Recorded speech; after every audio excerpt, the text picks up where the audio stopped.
thanks, thanks, thanks, thanks,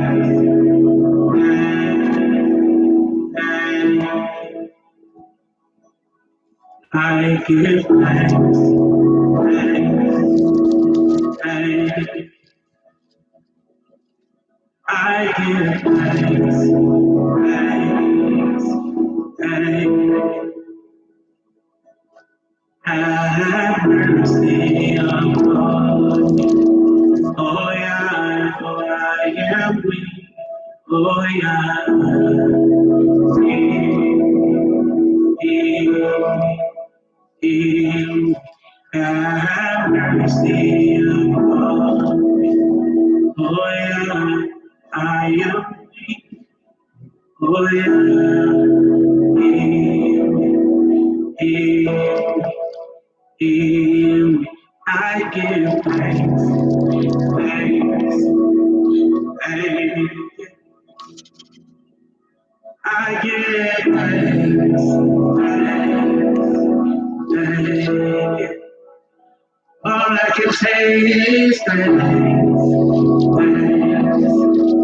thank you. All I can say is thanks, thank you. Have mercy on me. Oh yeah, I am weak. Oh yeah, heal, heal me. Have mercy on me. Oh yeah, I am weak. Oh yeah, heal me, heal me. Thanks, thanks, thanks. All I can say is thank you. All I can say is thanks, thank you. All I can say is thank you. Have mercy on me. Oh yeah, for I am weak. Oh yeah,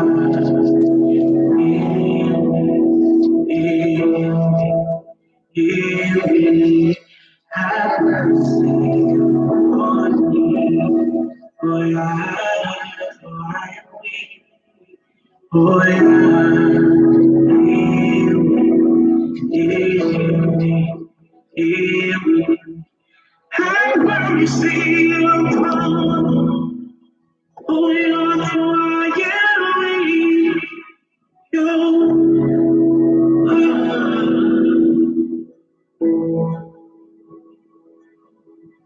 Have mercy upon.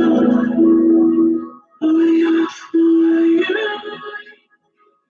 Oh yeah, heal me, heal me.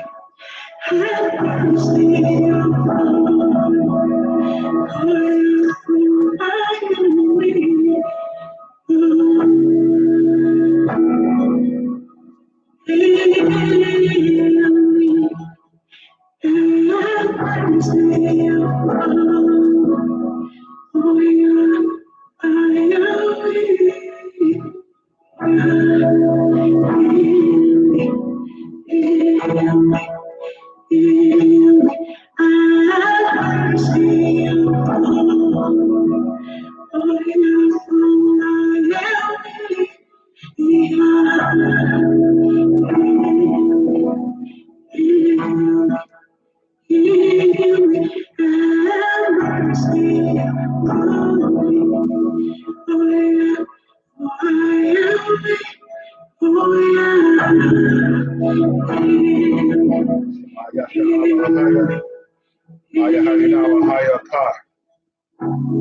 Hero Israel, the Lord our God is one. Shabbat Shalom, Facebook fam. Shabbat Shalom to all my peoples out of YouTube. Tonight is a different Sabbath tonight. I just been in a whole different mode this week. We normally come on with a different context and a different passion, but today we're coming on in the spirit of worship. Shabbat Shalom, Shah, good seeing you on with us tonight. But tonight we wanted to come in with a spirit of worship because we're all that is battling Israel and what the Most High has given us tonight, unless we have this true spirit of worship and spirit and in truth, we're going to continue to see our people being defeated. Hear, O Israel, the Lord our God is one. Tonight's lesson is one that I hope tonight that we really understand the depthness of what the Most High wants for us tonight. Let me go ahead and say it for those who are watching with us on YouTube. Salakia, for those who are watching with us on Facebook, if we experience any technical difficulties on Facebook, we're going to place the link for you so you can come right to us on YouTube. But with the depths of what the Most High has given us tonight, we got to move that microphone around. With the depths of what the Most High has given us, we wanted to make sure that for those who normally are accustomed to watching us on YouTube, Facebook, that we would be able to see us tonight. You understand? But before we get into the lesson, I have a few announcements that I need to make quickly. You understand?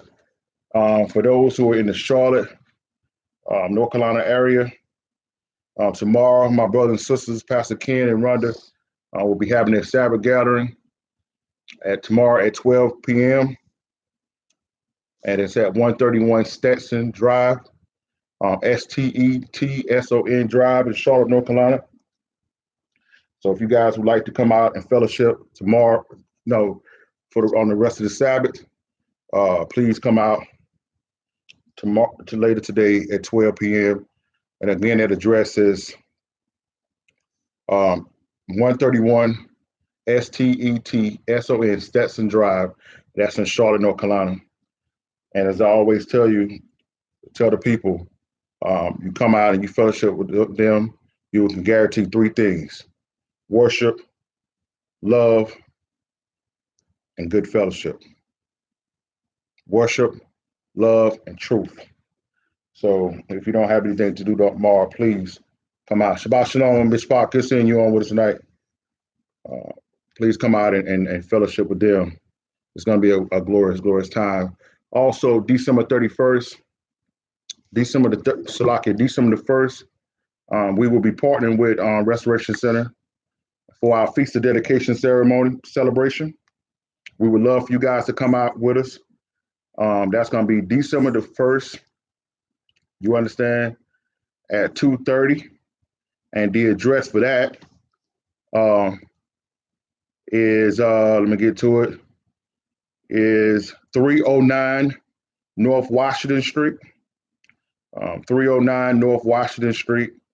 And that's in Wadesboro, Wadesboro, North Carolina. That's our Feast of Dedications celebration that we're going to be doing. And we would love for you guys to come out and fellowship with us. Come in your Hebrew apparel, come in your dress to impress. We're going to have a lot of worship, praise, so a whole bunch of good food. And then we're going to just celebrate. We're going to party. We're going to celebrate and have a wonderful time in the Most High. So we would love for you guys to come out and fellowship with us. Lastly, for those who are in the High Point, Greensboro area, Winston-Salem area, me and Deke will be up at Seven Day Harvest Ministries with Pastor Anthony and Prophetess Douglas, November the 23rd. Let's get back that again. Make sure I get that date. November 23rd. And services start at 3 p.m. And that's going to be at 7 Day Harvest Ministries in High Point, North Carolina. And that'll be at 3 p.m. So you can look up that. Anybody that would like to come out and fellowship with us, we'll get that address to you upon your request. But that's all the announcements. That's all the announcements, right? Okay. So we would love for you guys come and fellowship with us. Pastor Ken and Pastor Ron and them is on Facebook. So if you need any more information, just hit them up and they'll answer all your questions. That is at 131 Stetson Drive in Charlotte, North Carolina. And as always, we have our Transformation Tuesdays Q&A session every Tuesday. So once again, for those that are on Facebook with us, if there's any technical difficulties, any problems with the signal, please alert us. If you can't hear us, we'll send you the link and you can come right on to YouTube and watch us. Now, with all that out of the way, tonight's lesson is entitled Next Level Faith. Next Level Faith. Now, what are we talking about tonight? Ladies and gentlemen, we have, for many of us that were in the Christian church, faith and worship was a topic of discussion in many of the sermons and many of the things that were done. But unfortunately, the thing that the Christian church was missing was truth. Now that many of us came into the truth of who we are, that we're not Black, that we're not African Americans, but we're from the tribe of Judah, for the nation of Israel. You understand? Shouts out to Juice Man. Shouts out to MJ. Shouts out to Cleese. Shouts out to Leah. Shouts out to Kazia. My little nieces and nephews on with us tonight. Shabbat Shalom, Teasy. All the fam up there in Winston-Salem rocking with us tonight. All praise to the Most High. The thing, as I was saying, was they was missing was truth. And now that we came into the truth that we're not Black, that we're not African Americans, that we're from the tribe of Judah, from the nation of Israel, one of the things, the main things that we have left behind is worship and worship and faith. Now many of the Israelites are operating as if you don't have to live by faith no more. We're operating as if we don't have to praise and worship the Most High in spirit and truth no more. We're acting as if now we could just go on and just get precepts and get historical and secular information and build our treasures on that. And one of the things that are defeating us is that a lot of our brothers and sisters got a lot of information. You understand? They got a lot of information, right? They're prepared to debate someone. They're prepared to debunk someone, but they're not prepared to live for the Most High. Because as I often tell people, when the power go off, and when the lights go off, when the internet go off, you having maps and circular information is not gonna strengthen you. It's not going to empower you. You understand? You need to have a spiritual connection, as my Ark is saying. Okay, you need to have a spiritual connection with the Most High, and the Most High currency, his kingdom, is not ran by money. It's not ran by precepts. It's not ran by information, but it is empowered and it functions by faith. So let's start out tonight. Let's go to Revelations 12. I need you to hold that and get Matthew 24. You see, we spend a lot of time, like I said, doing debates, trying to figure out who got more information, who know this, who know that, right? But we don't understand why we're wasting a lot of time trying to see who is more knowledgeable. We don't have a lot of time. And when we're focusing on who is against us, we don't really understand that there's one significant person that is against us. They want to kill you as an Israelite. They want to kill you who calling yourself a Christian. They want to kill you who worshiping on this day. They want to kill you who saying Ahia. They want to kill you who saying Yahuwah. They want to kill you. They want to kill you and you. You understand? We have to understand this, that we all on this target. We all on his radar, right? So let's get Revelation 12. I need you to hold that and get Matthew 24. And I'm going to show you here that it ain't a lot of time for us to be sitting around playing games. Revelation 12, let's look at let's start at verse 12 there. Therefore rejoice, ye heavens, and ye that dwell in them. Woe to the inhabitants of the earth. Woe to the inhabitants of the earth, right?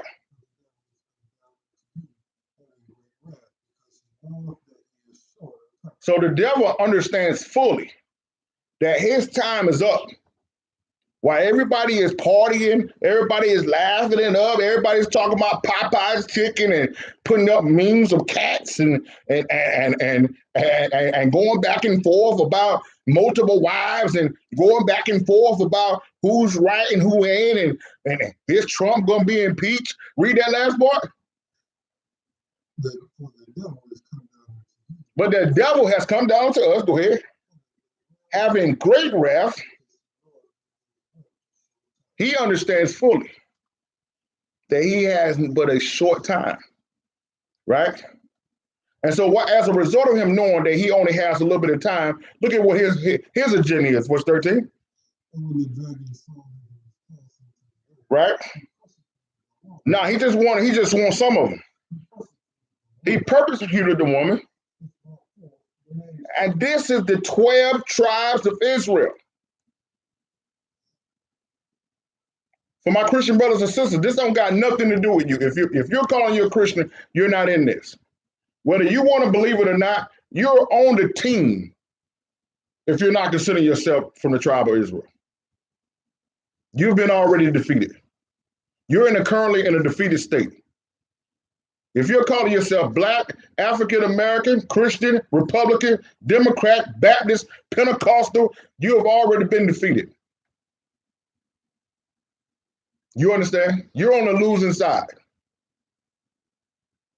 You understand? Watch this. Go ahead. Now, matter of fact, go down to verse 17 for a second time. He's wroth with the woman. And we always talk about amongst us, our brothers, we always talk about that it's a tough and difficult fight when the person is already mad, right? When that person is already angry, already determined to destroy you, that is a terrible fight to be in when you got to get ready to fight. And this person is already mad, right? And he meant to make war with who? Right? Which do what? Right? So, ladies and gentlemen, while we're sitting back and forth arguing with our Christian brothers and sisters, while your attention is on them trying to prove them wrong, you don't even realize that there's a man coming from the back with a knife trying to take you out, and his name is Satan. Because this war is not with them. This war is with you. So you better realize, you better understand while you're on Facebook going back and forth, clicking on posts, going in debates, you need to understand that your attention and your energy need to be spent elsewise. Watch this. Let's go to Matthew 24. We're talking tonight about next level faith. It's time out for that now, man. We got bigger things we got to be dealing with right now. Matthew 24. Let's look at verse 22. Watch what Yeshua said here. Except those days shall be shortened. But for who? Right? Yeshua said. Now remember, we saw over here in Revelation 12 that John said that Satan is full of wrath because he understands that he ain't got but a short time. But then we see Yeshua saying, what? Except those days should be shortened. Ladies and gentlemen, we need to understand what is going on. Our energy and our efforts and our anger is spent at the wrong direction. We don't have as much time as we think we do. You understand? So, but what is the reason that the Most High decided to shorten those days? Watch this. But for the elect's sake, those days shall be shortened. So we must understand that we don't got time to waste. The Most High shortened those days because he knew if he hadn't, we wouldn't make it. And in order to be able to get through these days, we need next level faith. Now, Let's go to Luke 22. I need you to hold that. And I need you to get Psalm 16. Watch this. Luke 22. Shabbat Shalom, Mishmah, good seeing you on with us tonight.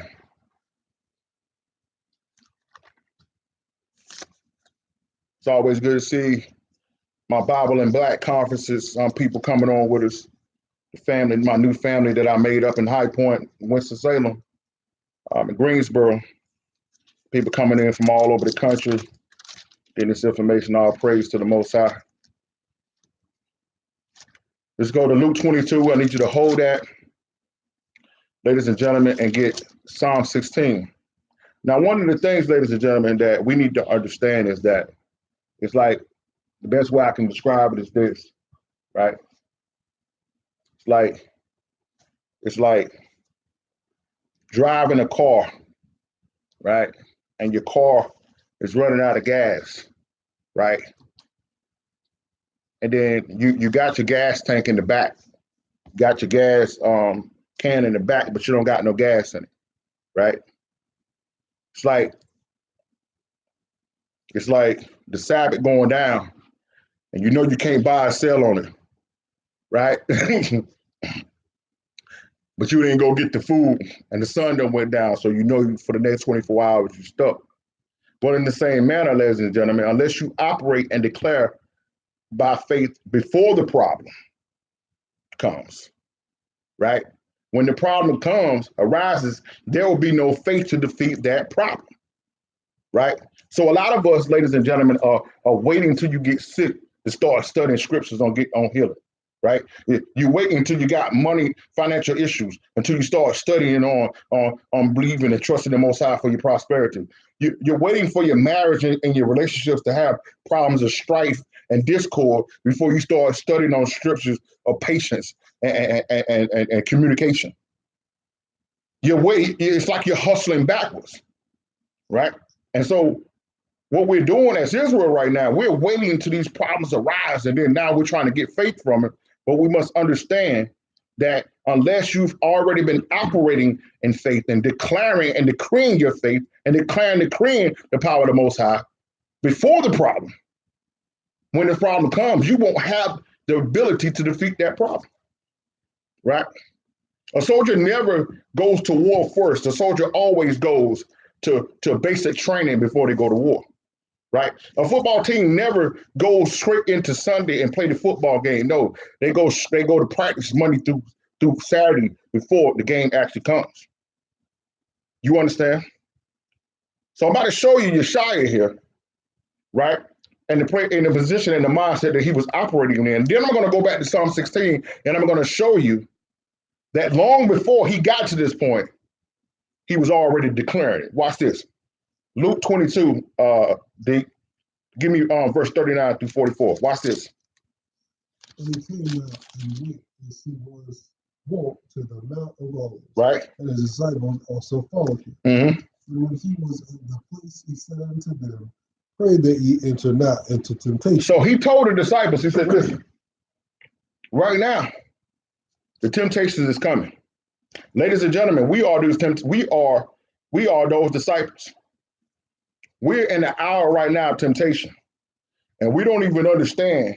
We think we got it down pat because we know we Israel. We think we got it all pat. But I'm gonna ask you the question. I don't want none of y'all to answer because this ain't about me. I just need you to be real. Right now, if the mark of the beast was dropping tomorrow, how many of y'all are ready? If they say not right from this moment on, no buy, no sell. From this moment on, unless you got the mark of the beast. How many of y'all ready? Everybody keep talking about, yo, I can't wait till Yeshaya come back. I can't wait till Hamashiach come back. If that sky cracks tomorrow, how many of y'all really ready? How many of your slates right now is so perfectly clean and crisp, right? That you know that if he comes, you're good. Or is it a possibility that you might get the sword to the chest? So a lot of times in these midst of pride and boastful talking, we started projecting it's like we ready, but not really realizing that we really ain't as ready as we think we are. You understand? Watch this.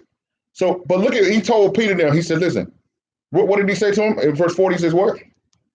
When he was at the place, he said unto them, pray that ye enter not into temptation. Because the disciples, they didn't understand what was about to go down. They didn't know that Judas was coming with a legion of soldiers. They didn't know, right? You understand? They didn't know what was coming around the corner. But Yeshai did, and I'm going to show you in a minute that Yeshai was already preparing for it. Watch this. Verse 41.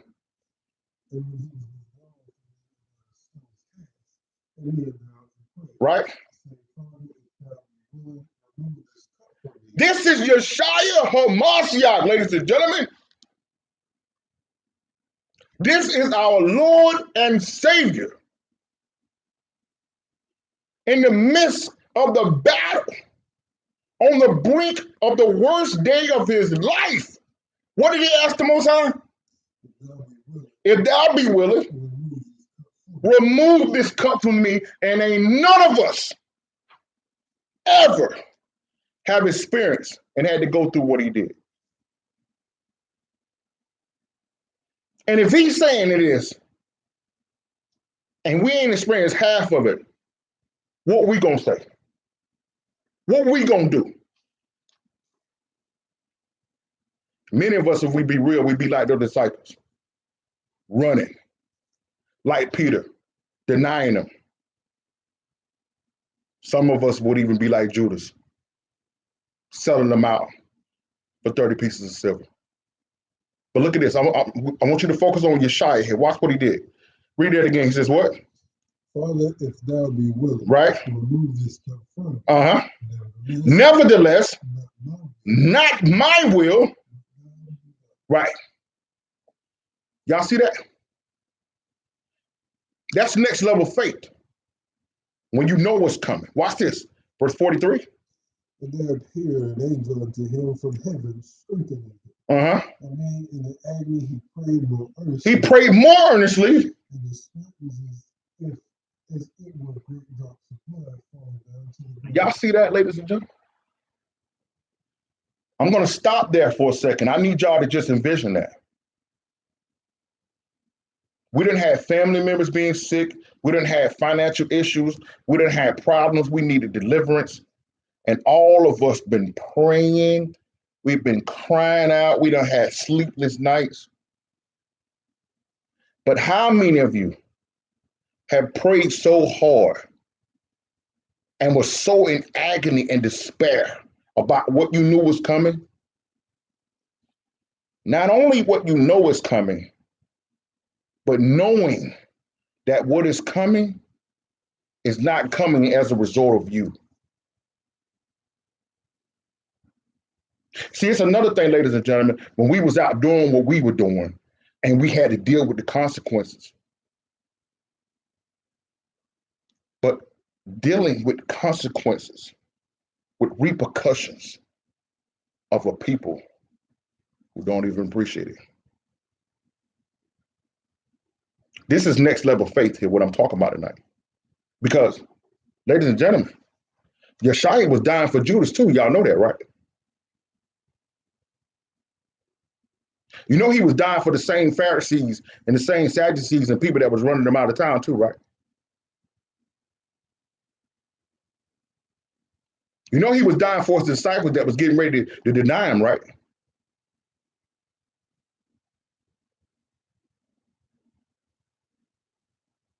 And some of us act like we can't even have a conversation with our family. Some of us act like we can't even interact on the jobs. You can't even interact in public without getting into almost throwing hands over Halloween and Thanksgiving.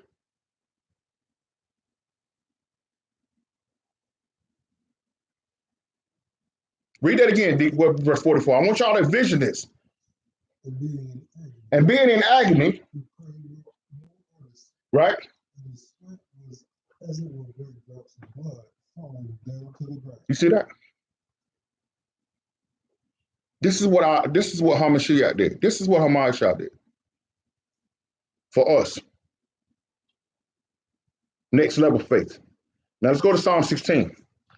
And let me show you that the reason why he was able to say in this moment, not my will, but thy will be done, because he was already proclaiming it. He didn't wait until he got to the midst of the storm, to the midst of the battle, and tried to gather some faith and some strength. Nah. Watch this. Psalm 16. Watch this. Psalm 16. Let's start at verse 1. Watch this. The preparations of the heart in man, and the answer of the tongue is from the Lord. Hold on. Psalm 16. Psalm 16, verse 1. That's Proverbs, yeah. Psalm 16, verse 1. Watch this. Preserve me, O God, for in thee do I put my trust. Read that again. Preserve me, O God, for in thee do I put my trust. This is Yeshaya right here speaking through David. Watch this. O my soul, thou hast sinned unto the Lord. He said what? O my soul, thou hast sinned unto the Lord. Thou art my Lord. He said what? Thou art my Lord. Thy goodness extendeth not to thee. Look at what he said. He said, thou art my Most High, thy Lord, extend not my goodness to me. Don't give it to me, but do what? But to the who? Right? Who in whom is all my delight. Do y'all see that? Yeshua said, listen, I know I'm in good standing with you. I'm good. All my trust is in you. But don't extend that to me. I want you to give it to those who are in the earth, whom I am their delight, who are going to trust in me, who's going to believe in me. This is next level faith. Watch this. Verse 4. Their sorrow shall be multiplied that hasten after another God. Read that again.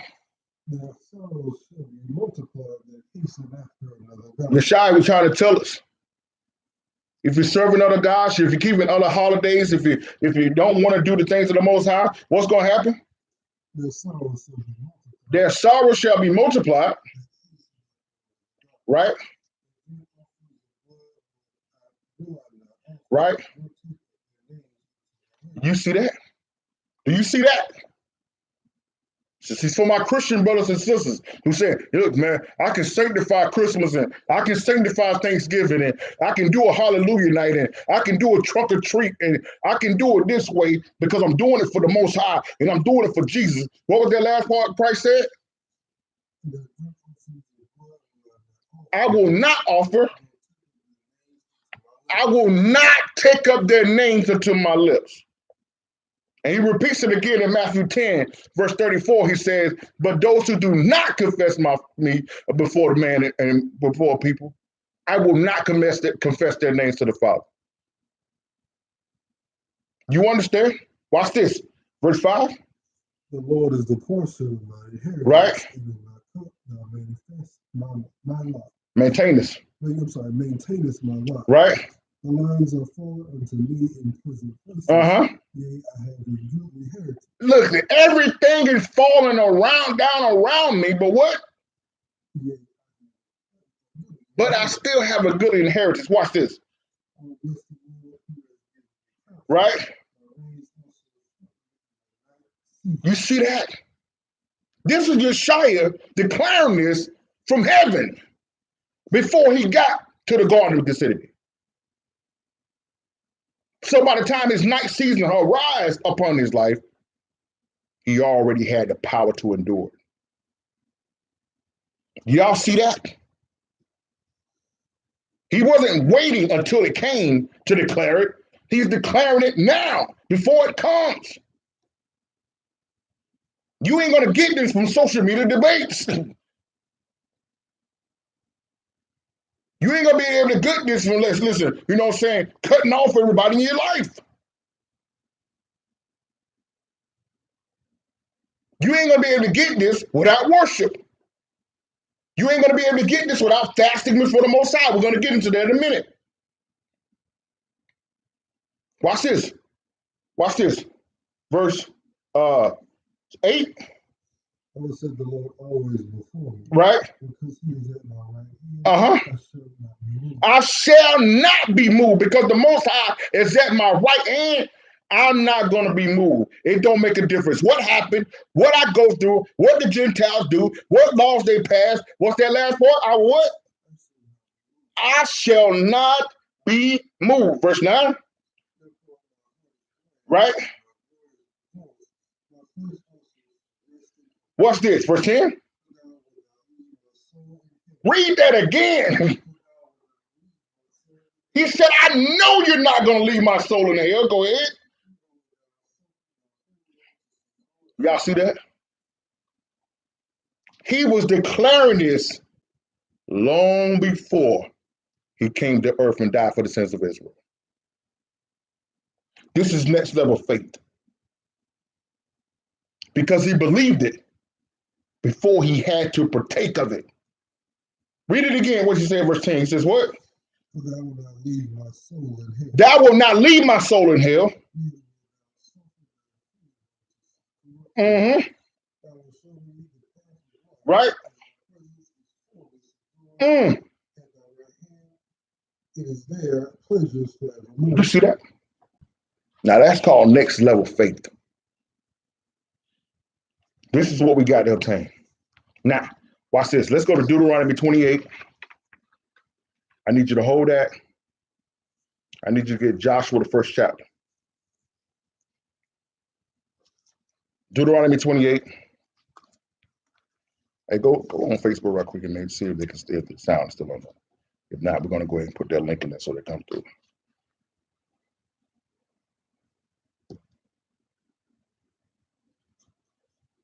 Okay, all right. Let's go to Deuteronomy 28. I need you to hold that and get Joshua, the first chapter. And we asking all those that are with us on YouTube, please, when you come in, to like the video and please share it on the wall, on your Facebook wall for us, please. To water, we appreciate that. Deuteronomy 28. I need you to hold that and get Joshua, the first chapter. Deuteronomy 28, let's start at verse 1. And it shall come to pass, if thou shalt hearken diligently unto the voice of the Lord thy God, to observe and to do all his commandments, which I command thee this day, right, that the Lord thy God will set thee on high above all nations of the earth. Now, we're going to Deuteronomy 28 here in Joshua first chapter tonight, because right now, uniquely, we're in the same unique position that our ancestors was in. Deuteronomy 28 was given to them after to the next generation, after their fathers, their mothers had failed to go into the promised land, right? And they were on the brink of going into the new land, and the Most High instructed Moses to reintroduce the things to them. It was like basically a new awakening in the same manner in which we are today. Likewise, with our people, as the Most High delivered our ancestors out of Egypt and brought them on the brink of going into the land and to be delivered, in the same manner the Most High delivered our people out of modern day Egypt, you understand, and gave us the opportunity to go into the promised land in which it was coming, with Yeshua coming back. In the same manner that our ancestors did not believe the Most High and went off and to the ways of the Gentiles, it is the same way our ancestors did here in America. We relied on the Most High to deliver us. He did. We got some things. We started accomplishing things, building a life, and then the next thing you know, we took on the way in the holidays and the gods and the religions of the Gentiles. Same manner. Right? Now, that generation has either died out or is losing their authority. And in the same manner, the Most High is waking us up now today to begin to get ready to be delivered and go into the promised land. Same thing, right? So right now, we're that next generation, hearing this truth, being reestablished. So we need to understand that going forward, We can't wait until we get on the brink of the land, right? to go and to be prepared to do what thus says the Most High. We have to do the same way Moses instructed them to do. We have to be doing it now, living by the voice of the Most High now, and raising our children in the truth now. Because more than likely, it will be our children's children who will actually go into the light. So read that again, verse 28, verse 1. What chapter 28, verse 1. And it shall come to pass. And it shall come to pass. Thou shalt hearken diligently unto the voice of the Lord thy God, Mm-hmm. to observe and to do all his commandments which I command thee this day. Right. The Lord thy God will set thee on high above all nations of the earth. See, right then when this promise was made to the children of Israel, they were not in the promised land. They were still dwelling in the wilderness amongst other Gentiles. Were they not? And in the same way, right now, we're in America amongst Gentiles, not in charge. If we diligently hearken to the voice of the Most High and do all the things of His commandments, we too can be rose above, high above all nations. Verse 2, watch this. Right? If you do what? You see that? That's the stipulation. Now, let's go to Joshua, first chapter. Now, let's see what Joshua was instructed to them as they were coming into the land. Now, understand, right here in Joshua 1, they had not fully grasped and took over the land. This is just crossing the Jordan. Watch this. Joshua, the first chapter, verse 5. There shall not any man be able to stand before thee right all the days of thy life. Mm-hmm. As I was with Moses, so will I be with thee. Mm-hmm. I will not fail thee, nor forsake thee. Y'all see that? So the Most High told Joshua to tell the children of Israel, now listen, the same way I was with Moses, I'm going to be with you. I will not what? I will not fail thee. I will not fail thee, nor forsake thee. But this is what I need y'all to see. We're talking tonight about next level faith. Now, we know that he was with Moses. We know that he was with Joshua. But what I need y'all to see is that he's with us now under the new covenant. Let's go to 1 John, the 4th chapter. Watch this. Hold your place there. We're going to come back there. But I need y'all to see something. Watch this. We're talking about tonight next level faith. Watch this. All right. Let's go to 1 John 4. All right. And let's start that deep at verse 15. Watch this, y'all. 1 John 4th chapter, let's start at verse 15. Watch this. Whosoever shall confess that Yeshua is the Son of God, God dwelleth in him, and he in God. Now, this is for my Christian brothers and sisters. I like to relate this down, like to relate this to them as much as possible. What did he say the stipulation was there, Deep? That shall confess that Yeshua is the Son of God. Is God. The Son of God. Is the Son of the Most High. Go ahead. God will dwell in him, and he in God. That's the stipulation. You just can't say that he's God. You just can't say that if we trust in him and pray to him and believe in him. No, you got to confess that he is the Son of the Most High. Then the Most High dwelleth in him, and he in the Most High. Now, I need you to go to Philippians 2, Slakia, Ephesians 2. I need y'all to see this. This is very important because we're talking about next level faith here. He says that if we do that, that we dwell in the Most High, and he dwells in us. Watch this. Ephesians 2, right? And give me verse 4 through 6 there. Watch this. But God, who is rich in mercy, for his great love with us, wherewith he loved us. Right.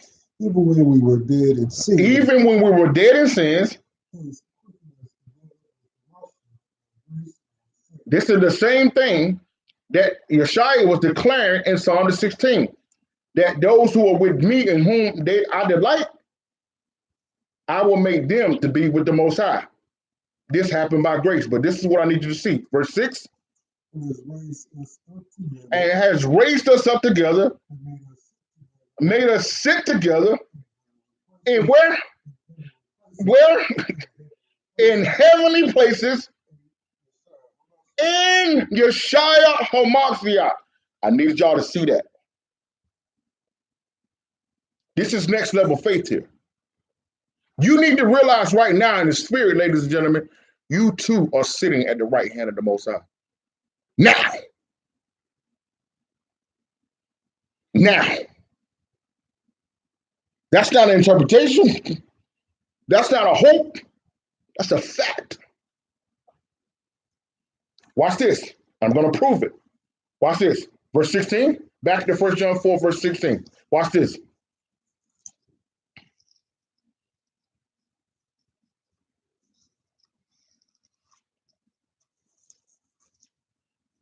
First John 4, verse 16. Watch this. And we have known and believed the love that God has to us. Right. God is love. Right. And when he that dwelleth in love dwelleth in God. And he that dwelleth in love, right? Y'all see that? Watch this. Mm-hmm. Because what?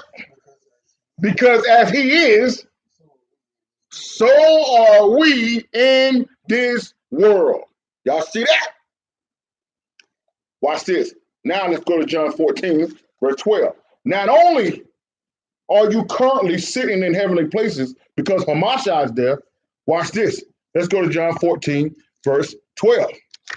This is next level faith. We cannot walk successfully in this world. We will not be successfully in bringing this kingdom forward if we don't have this level of faith going forward. Watch this. John 14, verse 12. Watch this. Verily, verily, I say unto you, Uh-huh. he that believeth on me, He that believeth on me, what was the works that what the Yeshua did? Watch this. Let's go to Matthew 10. Watch this. Watch this. Because the Bible says that as he isn't in this world, so are we. Right? Let's go to Matthew 10 and give me verse 7 through 8. Watch this. This is the work that Hamashiach did. So you don't need to be going out here talking about the white man is a devil. You don't need to be worried about what Trump and them is doing. You don't need to be talking about anything but preparing our people for the kingdom. That was the works of the Hamashiach. He wasn't worried about what the Romans was doing. Why are you? We need to be knowledgeable of that. We need to understand that. But that don't need to be our focus of attention. What do we need to preach? The kingdom of the Most High is at hand. Go ahead. Heal the sick, cleanse the leper, raise the dead, cast out devils with no charging money. That's the works of Yeshua. Why ain't Israel doing that? Israel standing on the corner, cussing folks out, on social media all the way, going in on people, when Yeshua said we're supposed to be doing what? Verse 8, healing the sick, cleansing the lepers, raising the dead, and casting out devils. Not telling them, let's have a mental health seminar. Cast that demon out of them. But in order to do that, you got to have faith of knowing who you are. Back to John 14, verse 12. Watch this. Watch this. Verily, verily, I say unto you, he that believeth on me, he that believeth on me, the works that I do, right? So he said, this is Yeshua, this is not Lavender saying this. He says, because I go to the Father, you will do greater works. But didn't I just show you in Ephesians 2, because he's sitting at the Father, you are there too. Do you understand this? Is it clear what we have at our disposal here? What else did he say? Verse 13? And whatsoever ye shall ask in my name, right? that will I do, that the Father may be glorified in the Son. No, so that you'll get glorified. And the Father may be glorified in the Son. Nah, this is for you to get social media followers. Nah, this is for everybody to know your name. And this is one of the reasons why Israel currently is unproductive. Because every time you're doing something, you got to grab the phone to do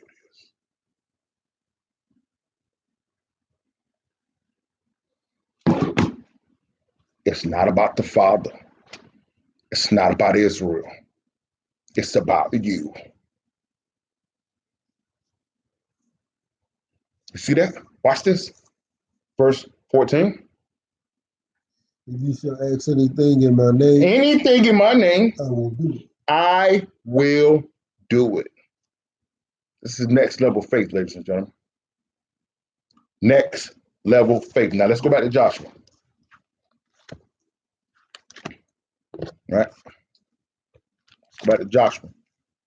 Let's see how this is going to work as we go into the promised land. We prepare to take back what was stolen, what is ours. Watch this. Joshua, the first chapter. Now read verse 5. There shall not any man be able to stand before thee all the days of thy life. As I was with Moses. Now you can say right here, as I was with Hamashiach, I will be with thee. Right? Verse 6.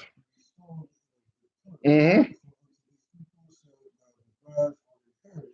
land they swore unto their fathers to give them. Right. Only be thou strong and very courageous, and thou mayest observe to do according to all the law. We gotta do what? Do according to all the law. Now we ain't gotta worry about the law. Do according to all the law. Right? Now, just for anybody who don't understand that, D, let's go to Matthew 5 and 17. Because I'm going to make sure that there's no misunderstanding here. But when they see Moses, like, no, we ain't got to do that on the Christ. Matthew 5 and 17. Think not that I come to destroy the law or the prophets. Now, I just wanted to make sure that was clear. Go back and read that again. Verse 7, read that again. Only be thou strong and very courageous. Right. Turn not from it to the right hand or to the left. Right. And thou mayest prosper whithersoever thou goest. Right. We're gonna do how we're gonna do what? That we may do what? Prosper whithersoever thou goest. This book of the law shall not depart out of thy mouth, but thou shalt meditate therein day and night. Not just on the Sabbath. Not just when you got a problem. Not just when somebody want to come and disprove you. Day and night. Go ahead. Then thou shalt make thy way prosperous. Then thou shalt make thy way prosperous. Go ahead. And we will have good success. Ladies and gentlemen, tonight we're talking about next level faith.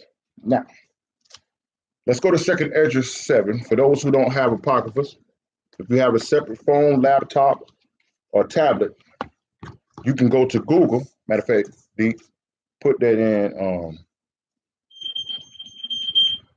and there, and I'll put this on Facebook. That thing will never be coming on. What maybe they're coming on that? I want to put these verses in here for those who may not have it, so you can go on to Google and get it. You understand? If not, you can go back and look at it in your own time. Yeah. Right. But these are very vital verses for the understanding of what we're talking about here tonight. You understand?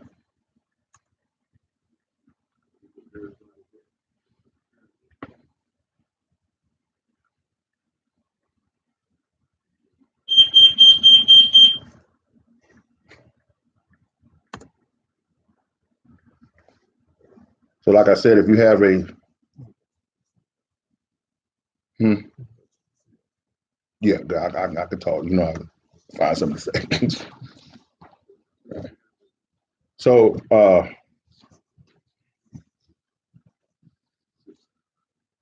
hey Shy, I just saw what you posted. We all got work to do.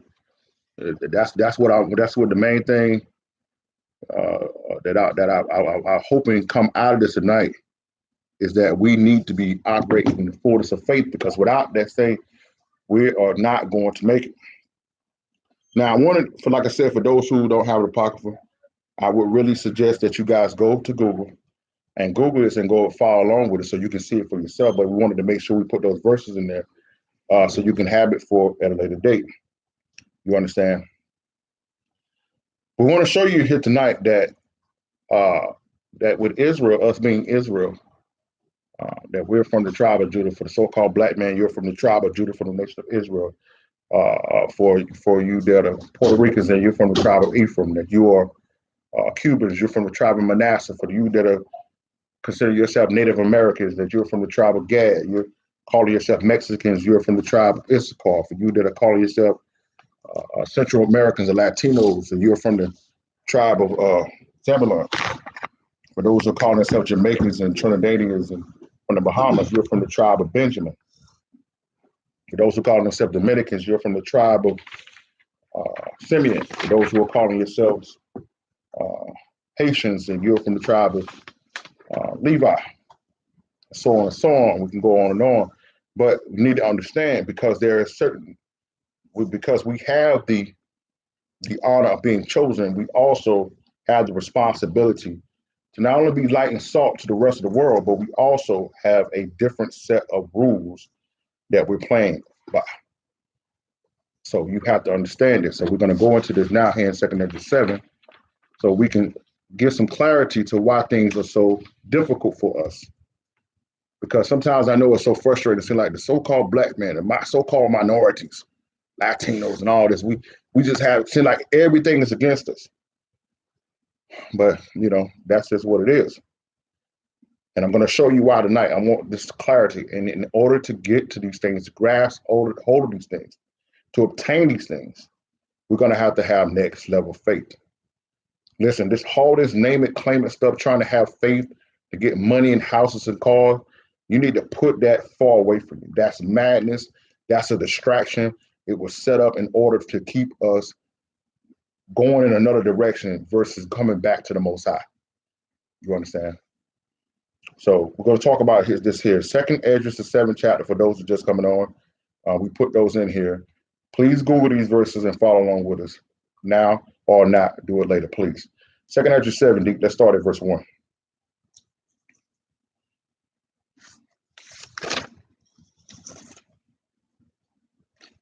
Matter of fact, Deep, in order so they can get real clarity here, start at verse 57 back in 2 Ezra 6, so they can understand what was being discussed here. O now, O Lord, behold these heathens which have ever been reputed as nothing, have begun to be lords over us and to devour us. So what is going on right now is that many of you right now are just coming to the understanding that you're not black, that you're not African American, that you're from the tribe of Judah, from the nation of Israel.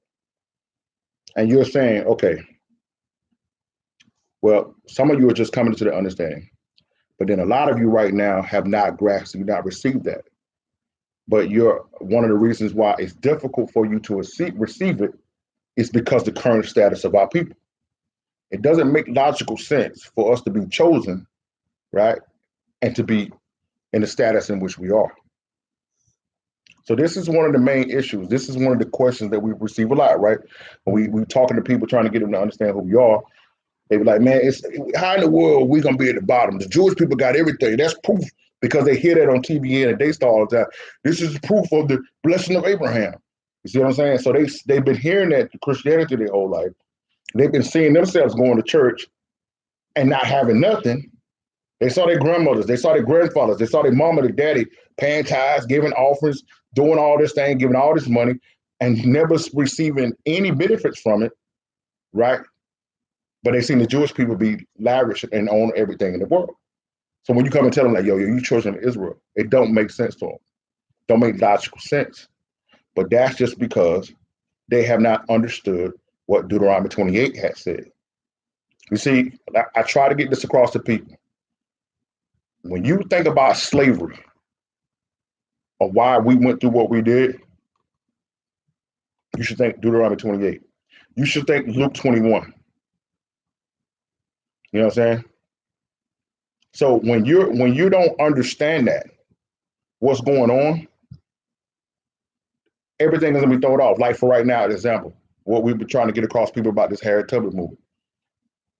If any movie come out about slavery and they got the white man on it as the aggressors and the cause for it, that's automatically distraction.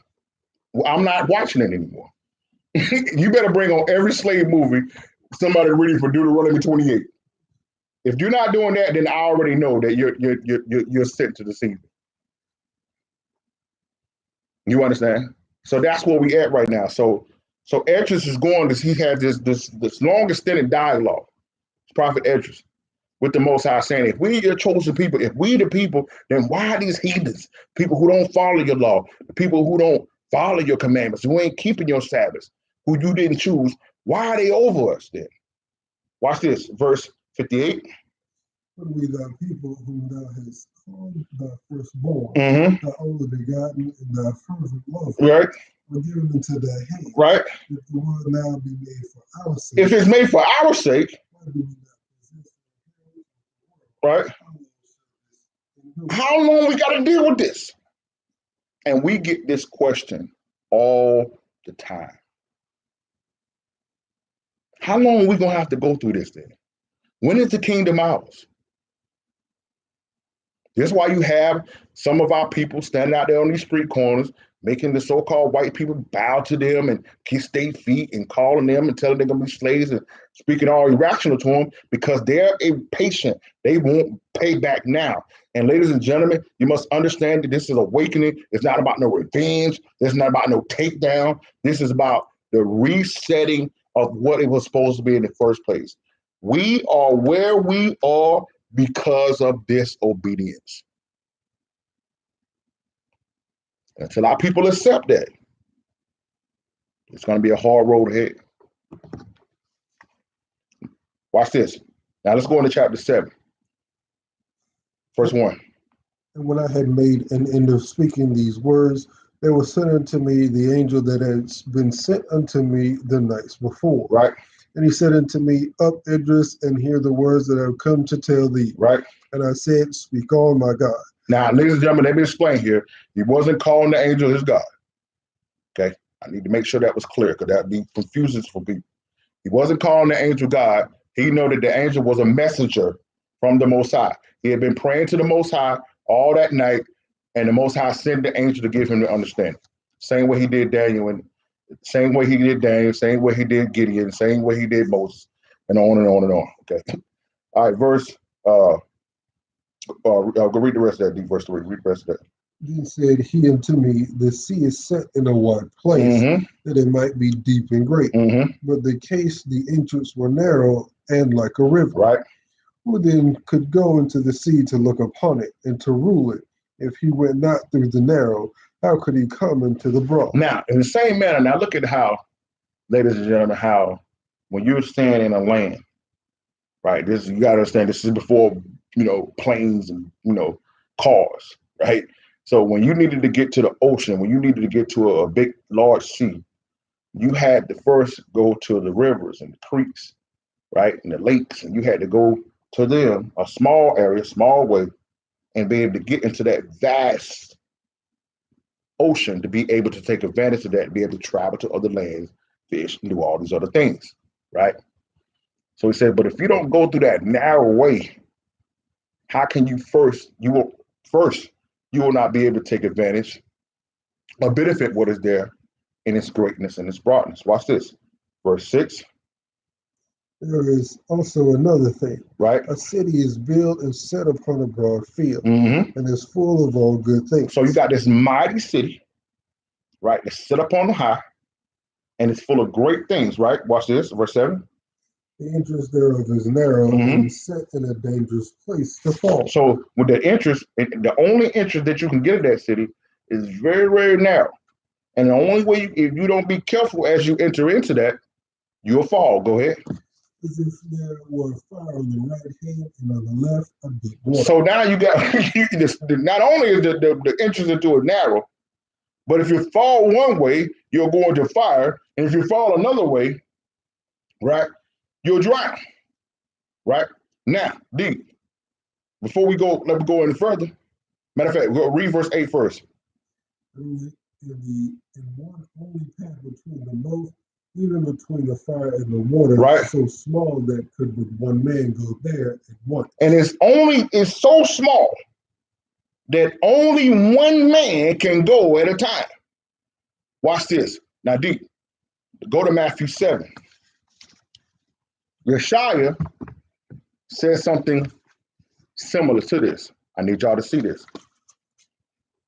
And I hope that as we show you this, you will be able to just now tell the difference between this awakening, what you're seeing with it going on with our people, that understanding that we're not Black, that we're not African Americans, that you're not a Latino, that you're not a Puerto Rican, that you're not a Mexican, that you're not an African, that you're not a Native American, right? Versus what's going on in the Christian church. I hope this makes it clear. Let's go to Matthew 7. Watch this. And give them verse 13. Enter ye in at the straight gate. Enter ye at the straight gate, For wide is the gate, for wide is the gate, and broad is the way. Ladies and gentlemen, everybody and their mom are going to church on Sunday. You and the majority of the cities, you got thousands upon thousands different churches that you can go to. Your choice. You want a Baptist church? We got a Baptist church. Want a Methodist church? We got a Methodist church. You want a Pentecostal? You want a Kojic? You want a Holiness? You want a Seventh-day Adventist? You want a Jehovah's Witness?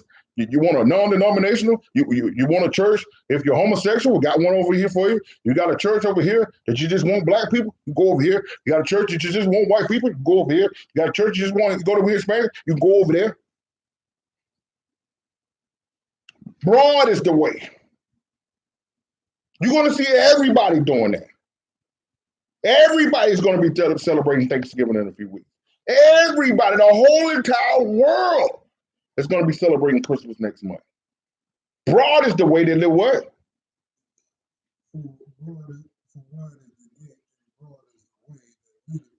That leadeth to destruction. And what? And many. If you're going to see everybody there, that leadeth to destruction, though. Watch this. Verse 14. But straight is the gate. That word narrow again. Narrow is the way that leadeth unto life. Y'all see that? Y'all see that? Now, let's go back to second entrance. Watch this. I wanted to show you that because one of the main reasons that a lot of you right now is fighting this awakening is because you don't know a lot of people that's doing it. This is why we're talking about next level faith.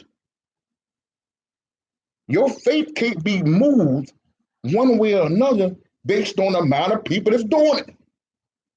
It should only be about what the Bible says. Watch this. Now, it's back to 2 Ezra 7, read verse 9.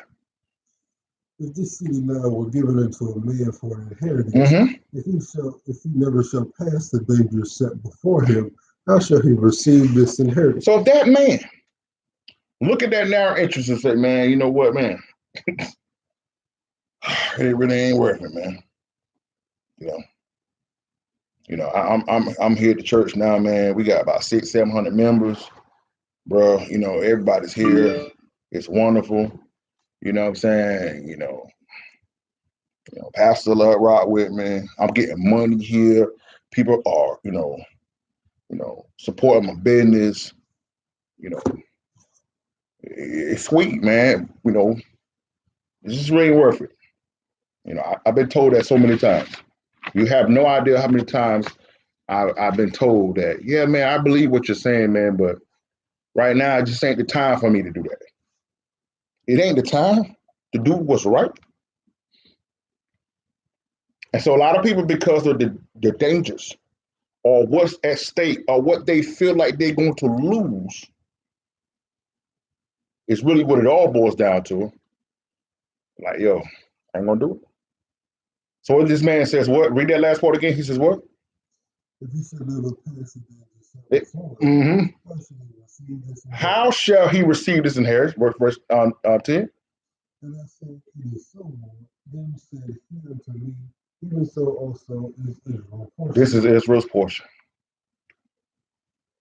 Ladies and gentlemen, Israel's portion, what the Most High has set up for Israel, will not be obtained with ease. It will not be obtained without sacrifice. It will not be obtained without operating in a high level of faith. And without your willingness to do this, you will never obtain what the Most High has for you. Watch this, verse 11. Because for their sakes I made the world. Because for Israel is why he made the world. But watch this. And when there was a decree that now is done. So once Adam decided to follow what Satan said, now it being going from easy to difficult to get to the Most High was the decree set by the Most High. And watch what he explains. Verse 12. Then were the entrances of the world made narrow, full of sorrow and travail. But they are but few and evil, full of perils and very painful. Why did he do that? For the entrance of the elder world were wide and sure, and brought immortal fruit. But it brought immortal fruit. Sin. When the Most High made it easy, when he basically gave us everything, we took it for granted, in essence, is what he said. It's just like raising a child, and you don't put any type of stipulations on their behaviors, their chores, their level of respect, a desire of goals and things set for their life. You just lay everything out without them ever having to work for anything. What happens normally to that child? They never ever take for granted what you have. This is the reason why even we don't do this Christmas stuff no more, but we do Purim. But this is one of the reasons why you notice nowadays that kids don't appreciate anything no more, because there was once upon a time that you really never really got a major of, you got something every now and then. You understand? But there was a point in time when you really didn't get stuff unless it was Christmas.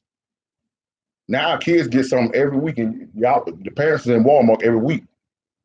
Kids are constantly getting toys. They're constantly getting stuff bought for them, constantly getting new clothes, constantly getting new shoes.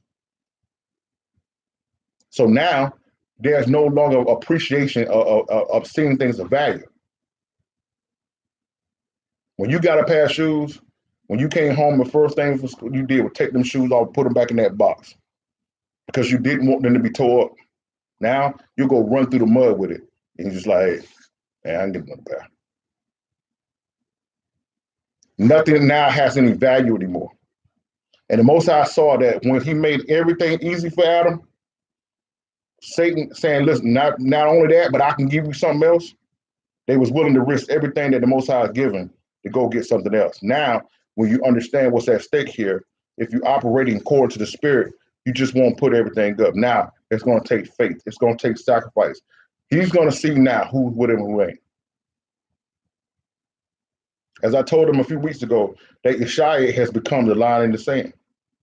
See, this white Jesus of Christianity, he ain't no line in the sand. He tell you can do anything you want to, and you still get to heaven. It don't make a difference. Just love people. Well, the question that we ask people all the time, okay, if it's just about love, then why you don't love the Most High enough to do what he said in the Bible? If you really love people, why would you teach them to break the Most High's laws? If you really love your children, why would you tell them that the traditions of man is more important than the commandments of the Most High? That's how you know that love is really not a factor. It's just what you want to do versus what he said to do. But love is always an excuse. You understand? What did Halle Berry tell Eddie Murphy? Love should have brought your butt home last night. You understand? So don't tell me you love the Most High when you won't do what he says. Watch this. Watch this.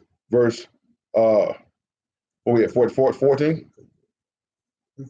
If then they that live labor not to enter these straight and vain things, they can never receive those that are laid up for them. So now Most High said, listen, if you're not willing to work for it, you're not willing to sacrifice for it, I know you don't want it. That tells me right there now that you really don't want what I have for you.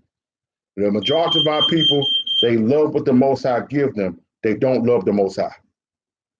They love the creations. They don't love the Creator. And that's the sad truth. Watch this. Verse 15.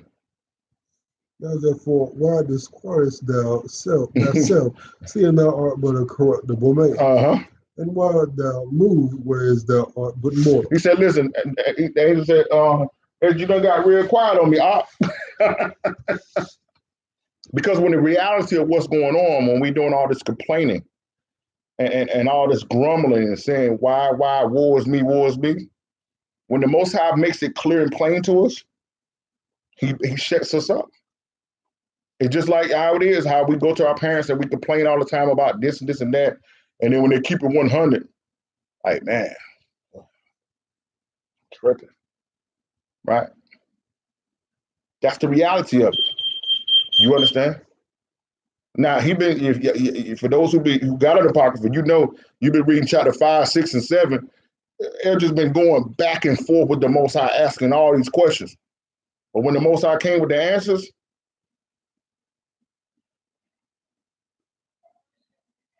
we think we got this thing figured out, ladies and gentlemen, but we don't know nothing. This is why Paul said in 1 Corinthians 3, 1 Corinthians 3, 1 Corinthians 8, Slacky, said, if any man think himself to be wise, he know nothing. We don't know nothing. And we're going to have to accept, ladies and gentlemen, that in order to obtain what we need, what we have, what the Most High has for us, we must operate in next level faith. It is a requirement. Watch this. Verse 16. Why is thou not condemned thy mind? Why is thou not considered in thy mind this thing that is to come, rather than that which is present? He said this. If you put your mind, if you put your effort in trying to obtain what you know is coming, then what you're going through currently today won't be that big of a deal. It's just like you being at work or you being out and about, right? And you hungry, but you don't got a lot of money. But you know your wife, or you know you got food at the crib waiting on you. You ain't gonna be thinking about how hungry you is right now. When you get that text, man, that's waiting. Oh, okay.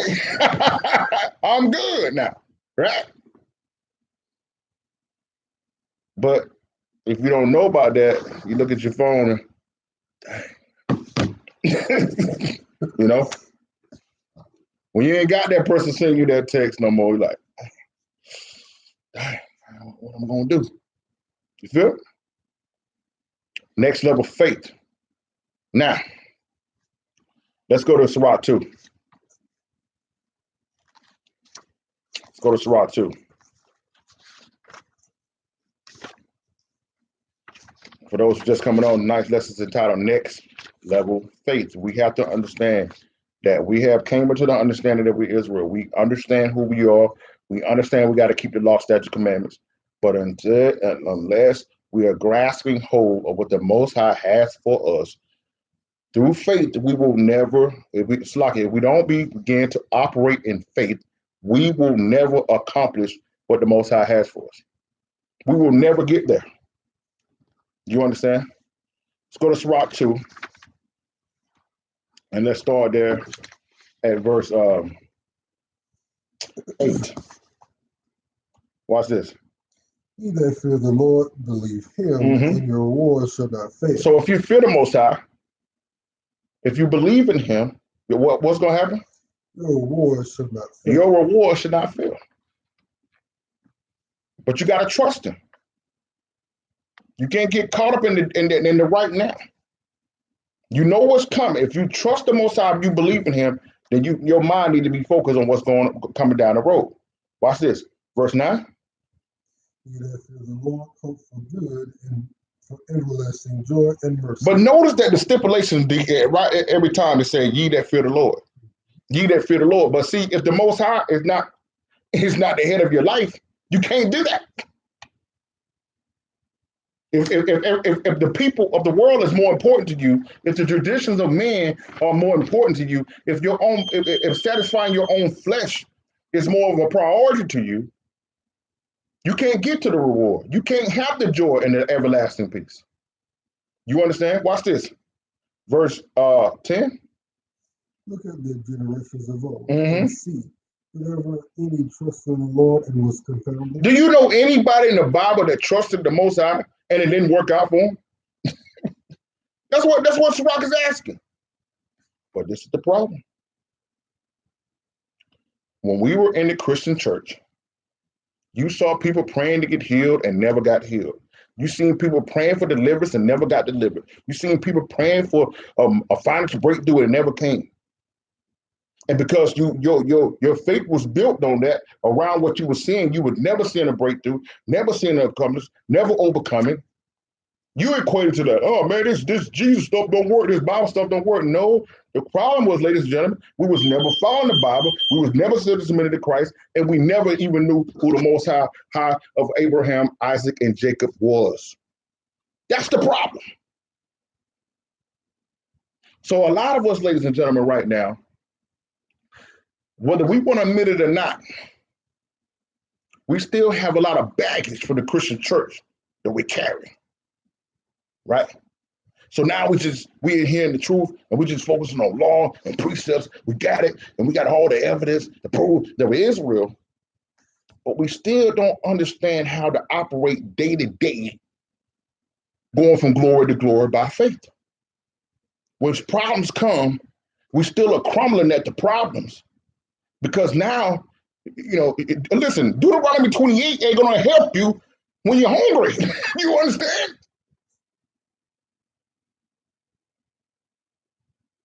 Being able to break down that the Jewish people and the chosen people is not going to solve you, not going to give you peace when your child is sick. Being able to speak Hebrew means nothing if it's still trapped in bondage of the flesh. You understand? So this is what we got to get past this. Read that again, Deke, Sirach 2 and 10. Watch this. Look at the generations of old. Look at the generations of old. And see. Whenever any trust in the Lord and was confounded. Or did any abide in fear and was forsaken. Or whom did he ever despise that called upon him? You see that? You see that? So you got to stop putting the people that was in your church and the people that's in your communities and the people that you know around you, you can't now allow them to be the examples of what you're looking for if they wasn't following this. You can't even use your previous life if you wasn't following this. You understand? Watch this. Verse 11. For the Lord is full of compassion. For the Most High is full of compassion and mercy, long suffering, and very pitiful. Go ahead.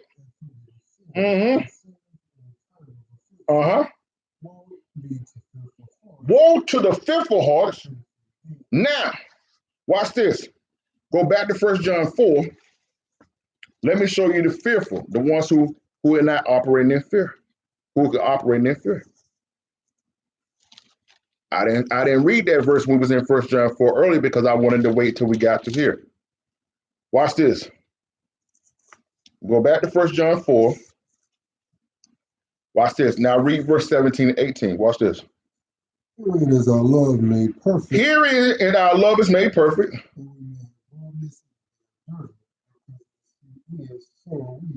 So understanding how much the Most High loves us and knowing that because he dwells in us, we dwell in him, knowing that according to Ephesians 2, that we are seated with him in heavenly places because Yeshua is there, knowing according to John 14, verses 12 through 14, that the works that he do, we can do also. We know that because how he operated, so as he was in this world, so are we, because of the love. That's what brought it. But once we get this, verse 18, There is no fear in love. then and only then there is no fear in love. Watch this. Because the perfect love casted out fear. Go ahead. Because fear has torment. And Israel right now in America is being tormented every day.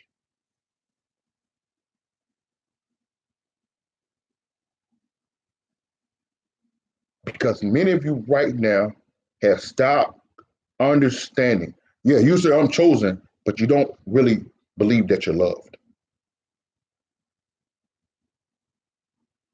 You see the difference in that? Yeah, I'm Israel, but do you know he loves you? That's why many of you right now that are in relationships are tormented. Oh, she might leave me. He might leave me every day because you don't really love yourself enough to receive love. That's why many of you push people away. As soon as the problem comes, you shut down and close off the doors. And it's not, you make it seem that it's about what the other person is doing, but it's really about you. That's really what it is. It's really how you see yourself. Because you deem I'm not lovable. I don't deserve this. So you create this unattainable status or unattainable measurement. You understand, right? That no one is never going to match. No one is never going to fit. And then you claim it. Oh, it's the standards. I'm accepting only the best. But really, it's your defense. It's your way to keep somebody away. And that's the same way that we do with the Most High. Because you're still based on like, man, I did this and I did that, or I did this. But read that again, D. First John 4:18. Watch this. 14 and 18. Go ahead. There is no fear in love. There is no fear in love. Perfect love casts out fear. Perfect love casts out fear. Uh-huh. He that feareth is not made perfect in love. If you really had received, Slucky, really had received how much the Most High love you, you would not be operating in fear at all in this world.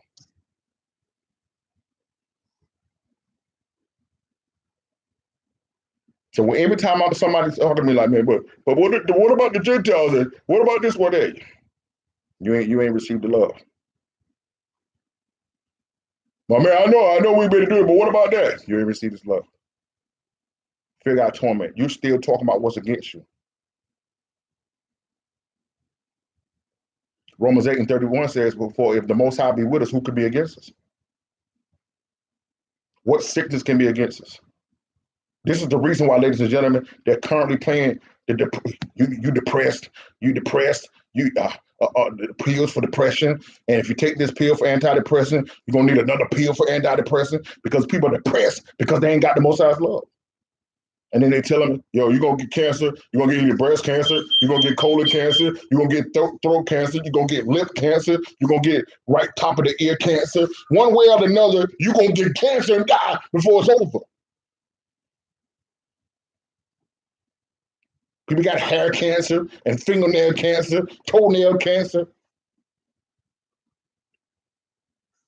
And then every time you watch the TV shows or the hospitals, they get cancer, they die. It doesn't make a difference how much money they got, they die. And then while the shows is on, they telling you when people with cancer die, they coming back with the commercial, and you're gonna die, and you're gonna lose your breast, and you're gonna lose your hair, and you're gonna lose your toenail, and you're gonna lose your hair, and you're gonna lose everything because in edible, you're going to die.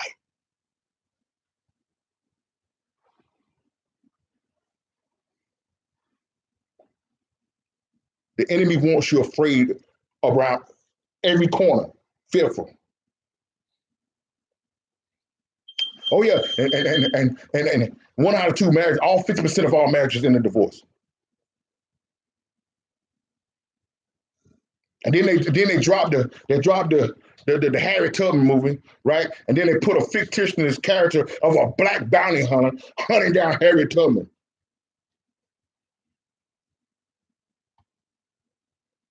So if Harry Tubman can find a black man, then you already know, listen, there's no need for me. I don't have a chance. I just be by myself. I thug it out. Jesus, he's with me. But now it's the cuffing season. And all day long now, you're sitting on TV, you're watching on social media, oh, we're getting cuffed, and I'm happy, and I'm cuffed. I ain't got nobody to cuff with. Then the old boy come up. Same cycle over and over. Watch this. Back to Sirach 2. Watch this. Sirach 2, verse 12. Woe be to the fearful heart. Woe to the fearful heart. Uh-huh. And the sinner that goeth 2 ways. Over here, Quam Yasharala, Quam Yasharala. And over here, man, I don't know, man. Quam Yasharala, Quam Yasharala. I don't know, man. See what I'm saying? Watch this. Go ahead. Woe unto him that is faint-hearted. Woe unto him that is faint-hearted, for he believeth not. Because if you don't believe in the Most High, if you don't believe that what Yeshua said he's going to do, he's not going to defend you. You understand? You must have some backbone. You must have the inner strength, the fortitude to stand in the midst of everything. You understand? 2 Corinthians 5:7 said we must walk by faith and not by sight. Hebrews 11:6 says that without faith, it is impossible to please the Most High. That we must first believe that he is the Most High and that he is a rewarder of those who diligently seek him. Well, ladies and gentlemen, the ones that are diligently seeking him are not seeking him when the problem comes. Those that are diligently seeking him is seeking him on a sunny day. They're seeking him when the cabinets is full. They're seeking him when they're full in health. They're seeking him when everything is going great. Not when the rug is pulled over on them. That's not diligently seeking him. You understand? Watch this. Verse 14. Woe unto you that have lost patience. Woe unto you that has lost patience. And what will you do when the Lord says to you? What you gonna do when the Most High asks, like, yo, why did you know? Many of us gonna end up being like Peter. They're gonna be like Peter. It get tight.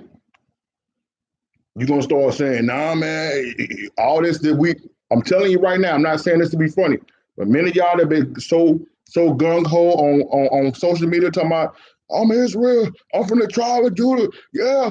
When it get tight, you're gonna be like, I'm an African American, B.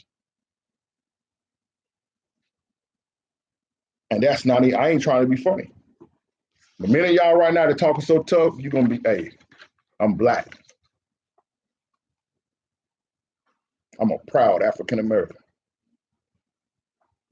Some of you gonna be wearing the rock the MAGA hats when it get tight. Man, I gotta take care of my family, man. I got common sense. That wasn't what you were saying 6 months ago. Some of you gonna be doing it in a couple of weeks when Thanksgiving comes. Some of you that were talking tough on Halloween and Christmas and Christopher Columbus Day, when Thanksgiving comes, you're gonna be speaking a whole nother language. When Christmas comes, it's gonna be you're gonna get to sipping on that eggnog and call up in that Yotide spirit, warm and fuzzy. Oh man, it's still about Jesus. He's still the reason for the season. Watch what I tell you. It happens every year. The posts getting coming on social media, and you don't want to be the outcast. You don't want to be the one that's ostracized. You're gonna go right along with it. Read that again. Dickie says what? Woe unto you that have lost patience. Woe unto you that has lost patience. What you gonna do when the Most High come and you sitting up there with the Santa Claus hat on? What are you gonna do when you get caught up at the so-called what they call the Black Friday sales? Man, I'm just trying to come and get a TV. It ain't about that, dog. It ain't that. It's just, it's the sales, right? It's the sales.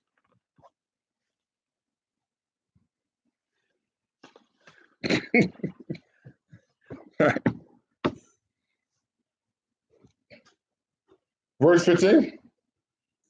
They that fear the Lord will not disobey his word. Read that again. They that fear the Lord will not disobey his word. They will not disobey his word. Go ahead. They're gonna do what?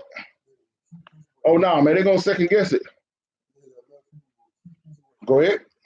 They that fear the Lord will seek that which is well pleasing unto him. Nah, they're gonna do that to fit in.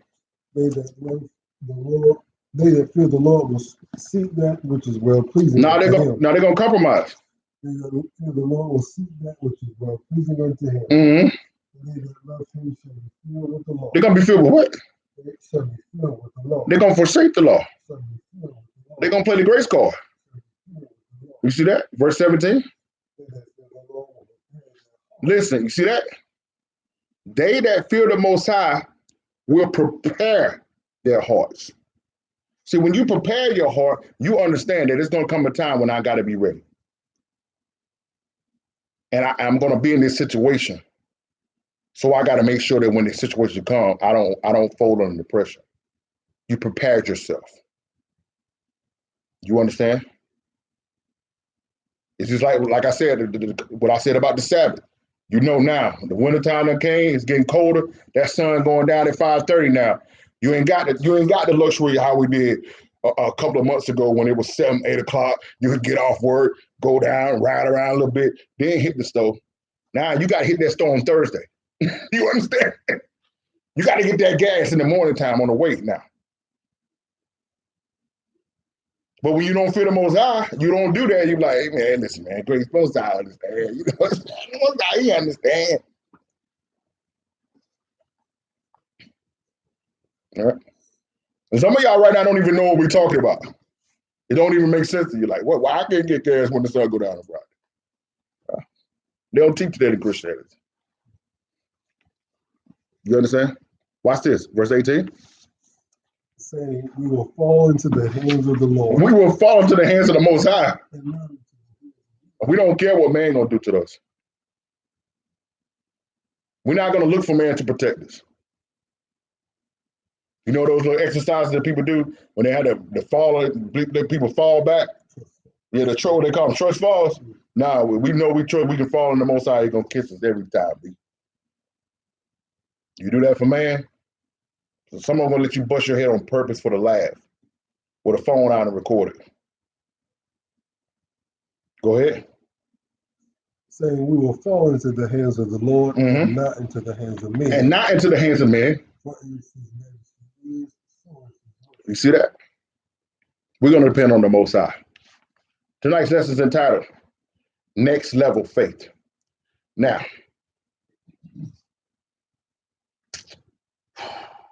we have a decision to make here, deep. I'm going to Mark 9. Matter of fact, I'm going to read Mark 9. I want to break that down so much. But we need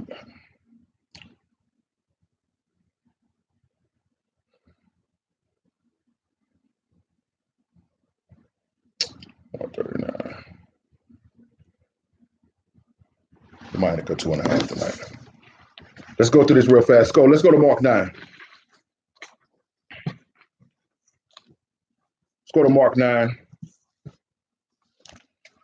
Talking about next level faith. All right. I was trying to do this in 2. I'm getting by and saying, yeah, I've been trying, man, you know. Every week, man. I know Kenny was laughing at me the other day, like, bro, why you keep saying that? I be trying, man, because you know, like I said, man, we used to be the 3-4, it'd be 12. Let me get that. Let me get that Isaiah right quick. Keep it going. And then what we used to call it, truth at the late night. What we call it? Truth after dark. Truth after dark. Late night truth. Teach them about that late night truth. 3-4 in the morning, sending precepts. 3-4 in the morning. All right, let's go to Mark 9. Because we're talking about some different factors here. Back seriously, we're talking about all the different factors that are keeping us. And I need to go into this right quick because this is something that's very significant. We talked about earlier the works of Christ that we will do also if we believe. We're dealing with this so-called mental health crisis. And that's a whole nother breakdown of what all these things that are causing this. We need to understand that we need to be prepared to be able to give our people the deliverance that they need and stop sending them to the Gentiles to pump medicines and vaccines in them. We need to be able to help them on spot. We need to be able to deal with it. You understand? Right then, right now. You understand? Mark the 9th chapter. Got my little op, little schools on here, little Ken Jr. on here. I can't wait to see him and Juice and MJ out. Boy, ready.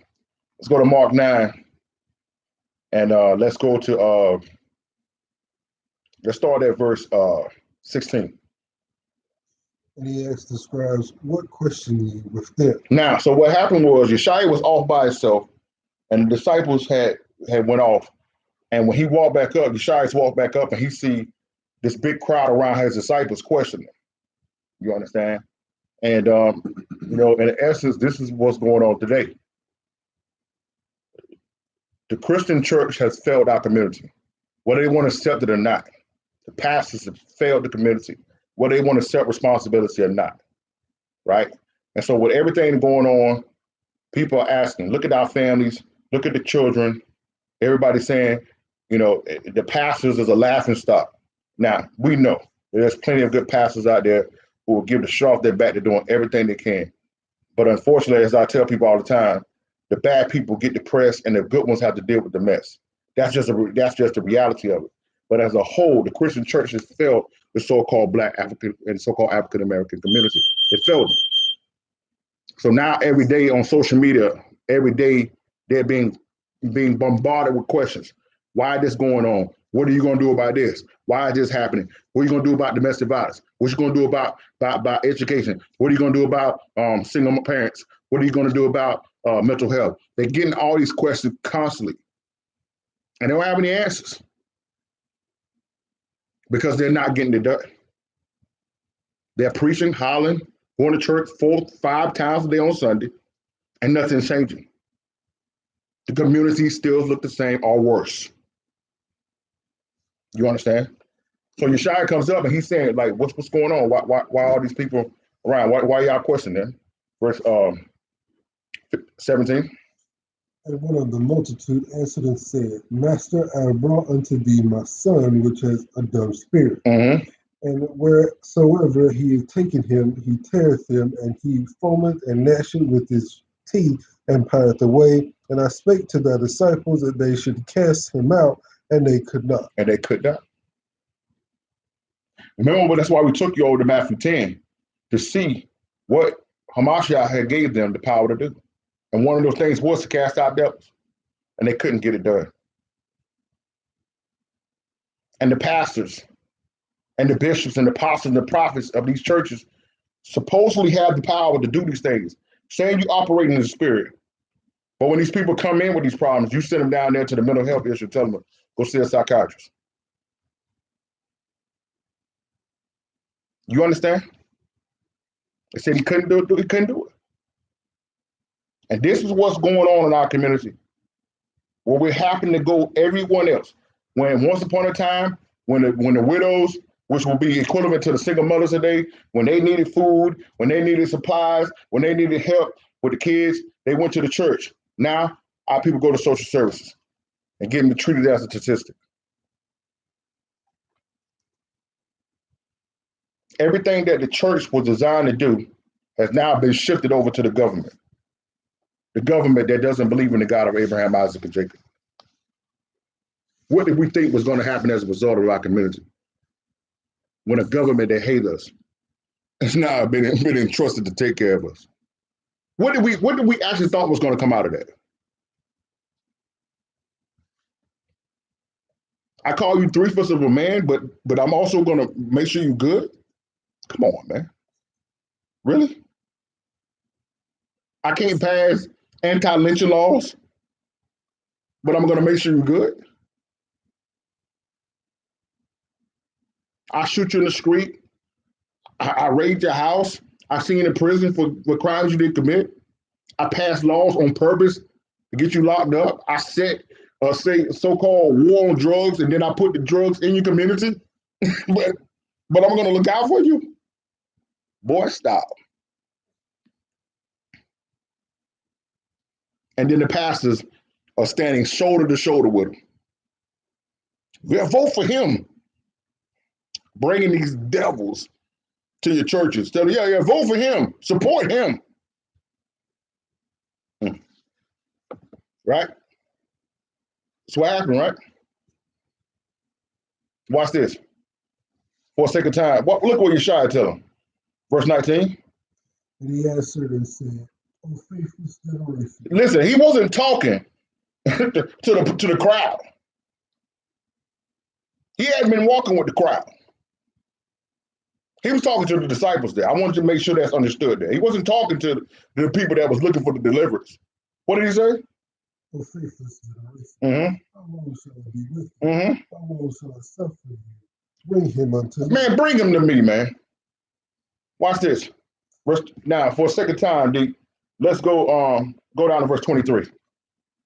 The son said unto him, if thou canst believe, all things are possible to him that believes. So the question was, now he didn't. I was trying to make sure we don't get caught up in time here. The man is asking, Yeshua, he's telling him about all the problems that he's having, and because he doesn't understand, he brought him to the disciples. They couldn't get it done now, so now his attention has went away from the deliverance and to be continuously talking about the fruit of the problem. I wanted to stop there and make an emphasis on that. Because now, you see that? And now, in all of the seminars, and all of the public forums, and all the discussions, now, only thing we're talking about is the fruit of the problem. Single moms, broken homes, domestic violence, deadbeat dads. We're only talking about the fruit of the problem, and no one is discussing what caused it. We're talking about slavery. But every time I get into these public discussions, I ask them, I say, man, how we get into slavery? Nobody can answer that question. All these Egyptology guys and all these guys, these Pan-African guys, oh, well, we used to be great. We were great kings and queens. What happened? No one has the answer but the Bible. But when it comes to the domestic violence, when it comes to the broken homes, when it comes to the deadbeat dads, when it comes to the children, when it comes to the orphans, when it comes to the mental health, when it comes to the sickness, we talk about everything but this.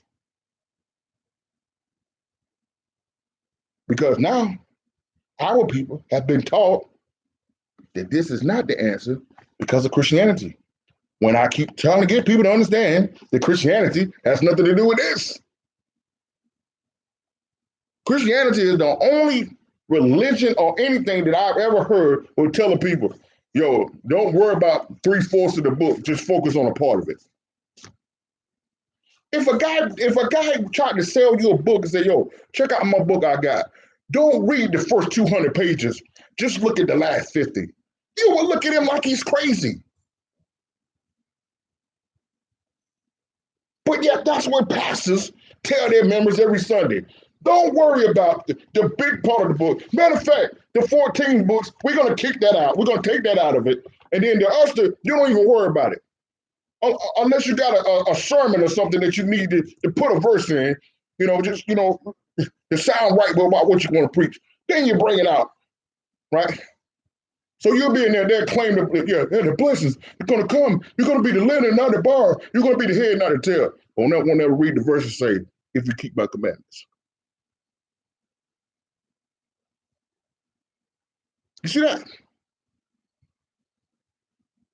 So we're constantly talking about the fruit, but not the root of the issue. So the man now, because he has given up on the child being delivered, only thing he's talking about is how bad it is and how long it's been going on. But look at what Yeshua asked him again, verse 23. He says, what? Yeshua said unto him, if thou canst believe, all things are possible to him that believeth. All things are possible to who? To him that believeth. But look at what he said, verse 24. With tears, Lord, I believe, thou my unbelief. Y'all see that? Listen, man. He was like, Yeshua, man, I'm going to be all the way honest with you. I done tried everything else. I got no other choice but to believe that that you're an option. But my problem is it's because of the disappointments. It's because of the letdowns. Because of the longevity in which I've been forced to deal with this, help my unbelief. Y'all see that? That's why we talk about next level faith here, ladies and gentlemen.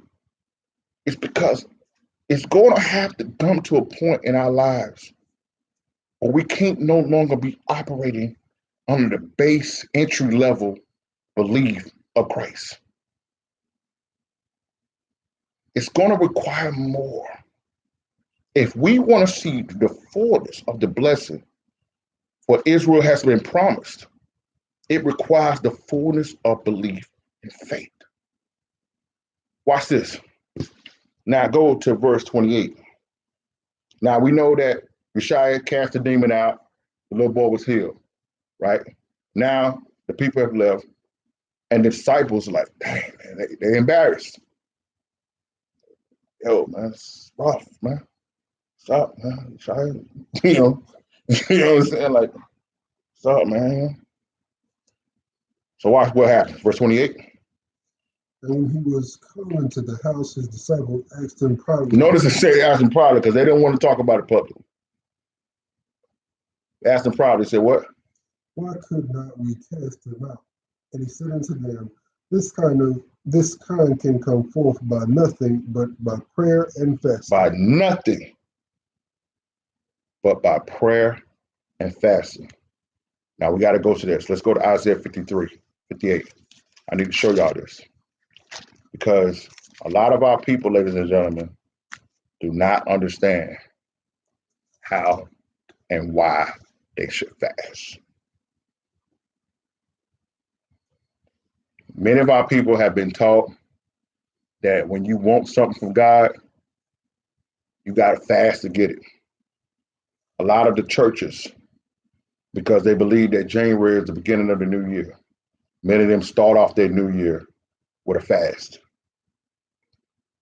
When they have they schedule what they call revivals, which what people don't understand is it can't be a revival if it's scheduled. Okay, that is anti the definition of a revival. In order for it to be a revival, it can't be planned. So if it's on your calendar from year to year, ladies and gentlemen, that's a church program. That's not a revival. And that's not being disrespectful. That's just a fact. Revivals happens by a move of the spirit where you're at a place. It's normally time taking place with evangelists and people who are traveling. And then you go to a city to do something. And then the Most High, the Spirit comes, and then you end up being in that area for days on days. And it's just a move of the Spirit is happening, deliverance. It's always followed by healings and miracles and all that. Revival is not, we got it planned right here. Okay, all right, the second week in July, we're going to have a week revival. And you do that every year. That's not a revival. That's a church program. You understand? And so the people, a lot of the churches, whatever that week before, 2 weeks before, maybe 21 days out, they go on what they call a fast. A lot of them publicly talking about it fast. It's a public notion. Everybody doing it. Everybody talking about it. You understand? And the fast is that the purpose to gain something from the Most High. But you saw here over in Mark 9 that Yeshua said that when you need to do something for somebody else, right, that kind, you being able to help someone else can only come out by fasting. It wasn't for them. I'm going to show you this. Isaiah 58, verse 3. Watch this. Wherefore have we fasted, say they, and thou seest not. Wherefore have we afflicted our soul, and thou takest no knowledge. Behold, in the day of your fast ye find pleasure, and exact all your labors. You fast ye for pleasure.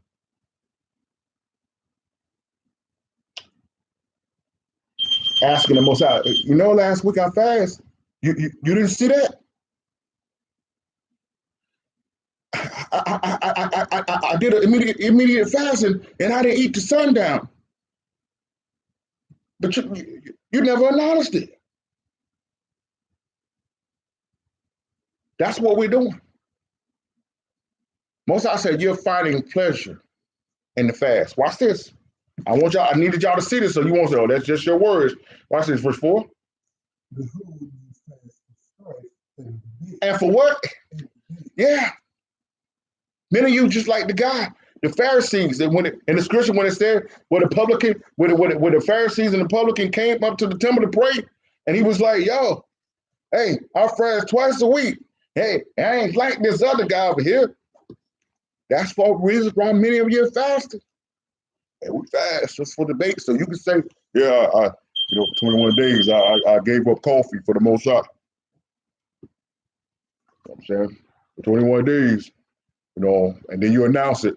I'm going away for social media. I'm fasting for social media so I can get closer to the Lord. You know what I'm saying? For debate. Why does anyone need to announce that you're not going to get on Facebook for 21 days? This is my time. Fast with the Most High. If it was about the Most High, why would you announce that? You understand? Yeshua dealt with the same thing in Matthew 6. For a second time, I'm not precepting that, but it's in Matthew 6. Read that again, Deacon, verse 4. He says, what? Behold, you fast for strife and debate, and to smite with the fist of wickedness. Right. You shall not fast as you do this day to make your voice to be heard on high. You see that? Did you know that you was never supposed to fast to get a prayer, to get a breakthrough? You was never supposed to fast to earn stripes or credit with the Most High? If the Most High said that you're supposed to have a particular program or event at your church, if he the one told you to do it, why would you need to fast for him to move there?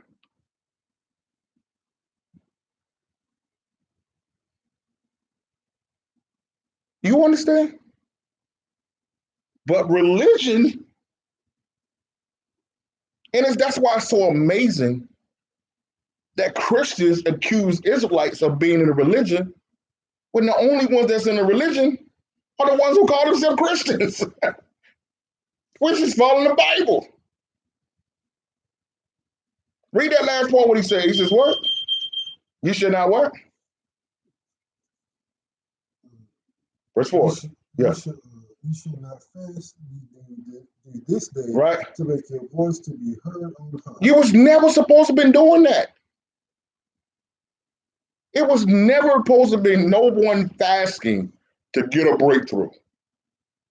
But is that not what people are fasting for? Watch this. Verse 5. It is such a fast that I have chosen, a day for a man to afflict his soul. Is it to bow down his head as a bulrush and to spread sackcloth and ashes under him? Will thou call this a fast and a acceptable day to the Lord? Yeshua was talking about the same thing in Matthew 6, where you go around dressed bummy, Y'all pray. Go on social media, man. Y'all pray for me, man. I'm fasting today. This is rough. Y'all help me get through it.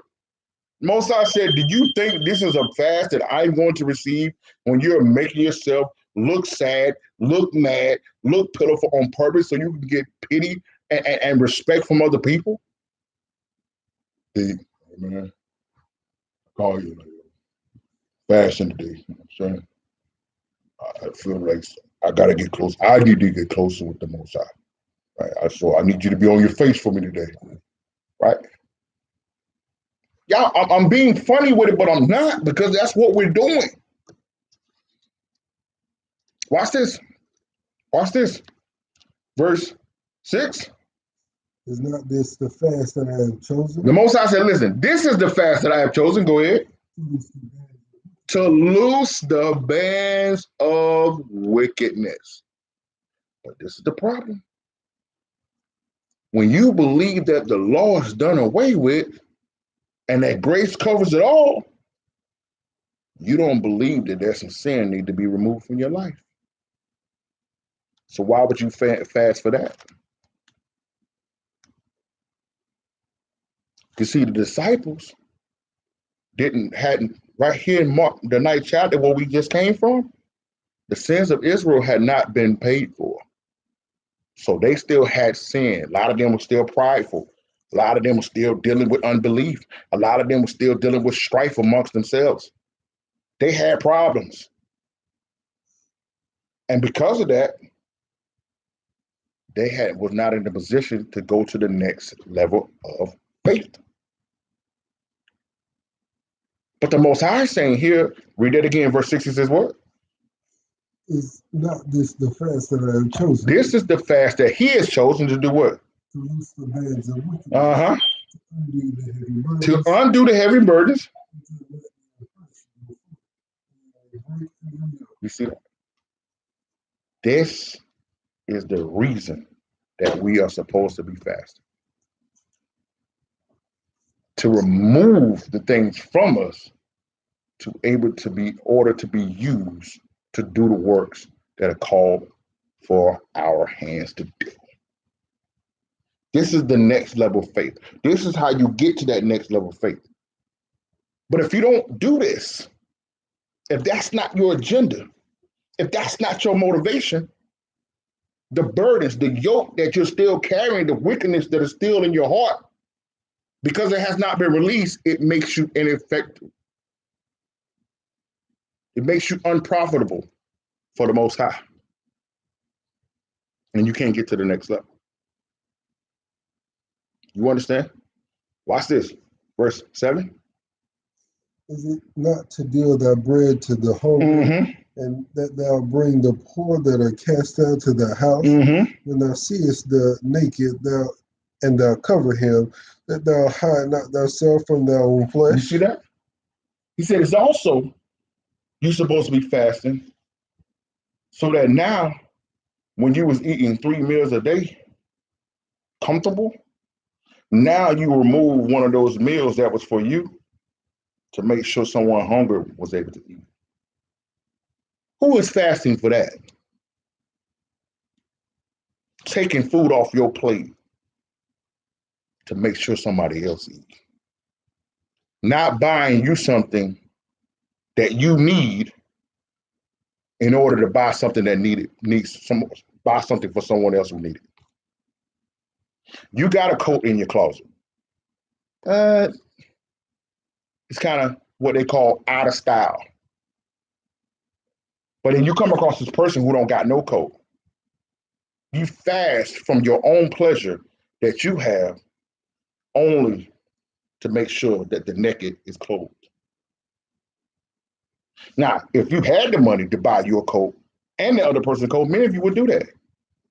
But how many of you are willing to take something from what you want or even need in order for someone who can't do for themselves to have? These are the fasting.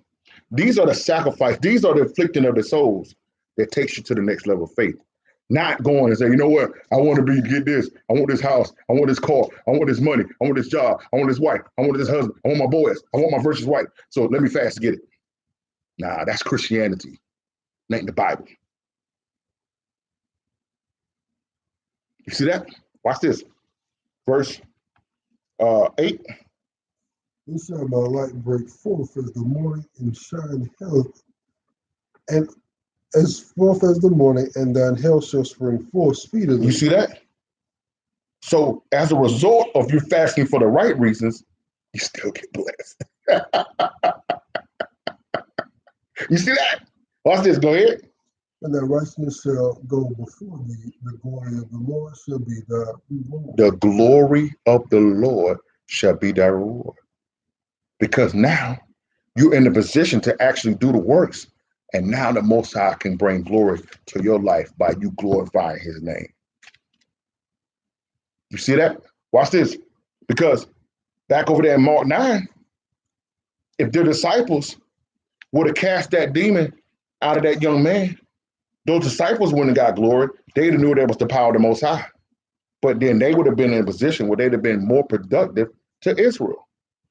But because they had not been doing this, they couldn't bring glory to the Most High. Thus, they left there being embarrassed and being questioned by the people as not really someone we can rely on.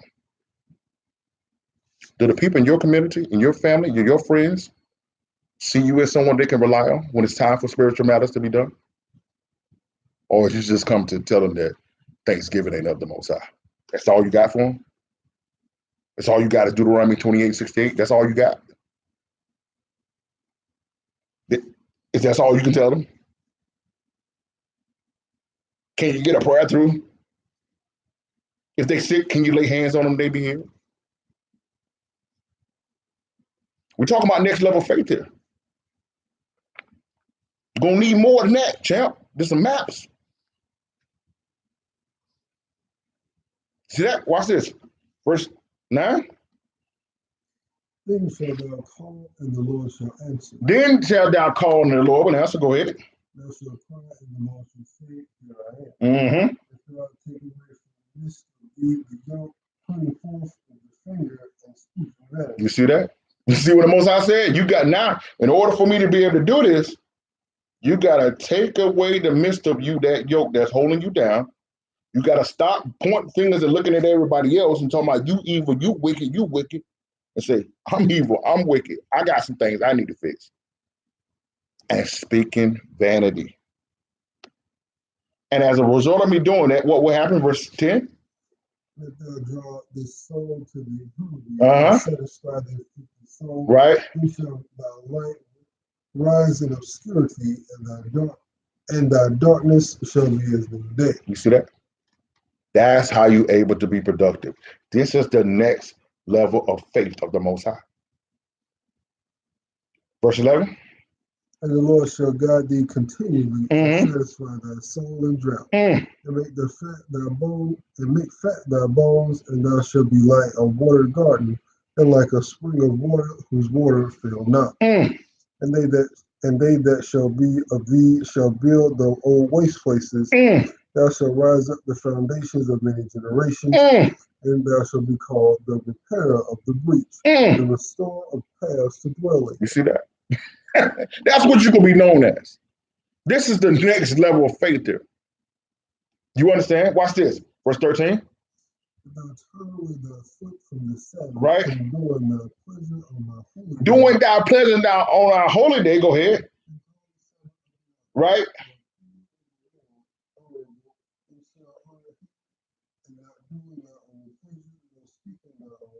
Then shalt thou delight thyself in the Lord, and I will cause thee to ride upon the high places of the earth, and feed thee with the inheritance of Jacob thy father, for the mouth of the Lord has spoken. Nah, that's just what Levana talking about.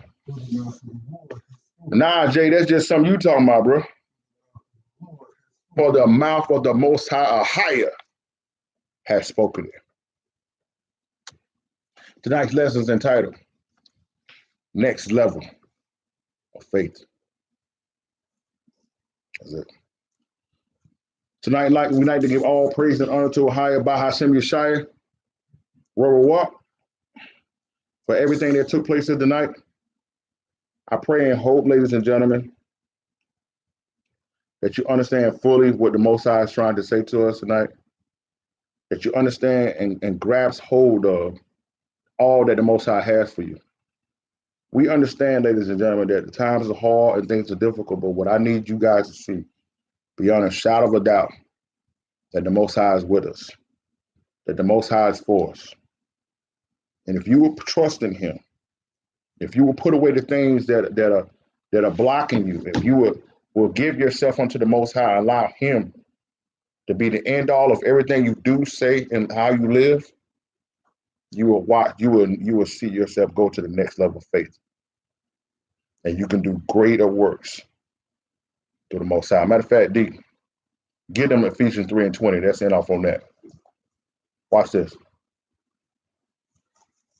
That'll be a good verse to end off on. Ephesians 3:20. Now unto him that is able to do exceedingly abundantly above all that we ask or think. This man named Yeshua HaMashiach, who the world know to be Jesus Christ, is able to do for us more than we can exceedingly abundantly above all that we can think or ask.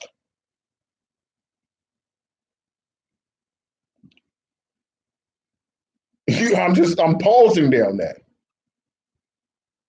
He can do exceedingly abundantly above all that we can think or ask.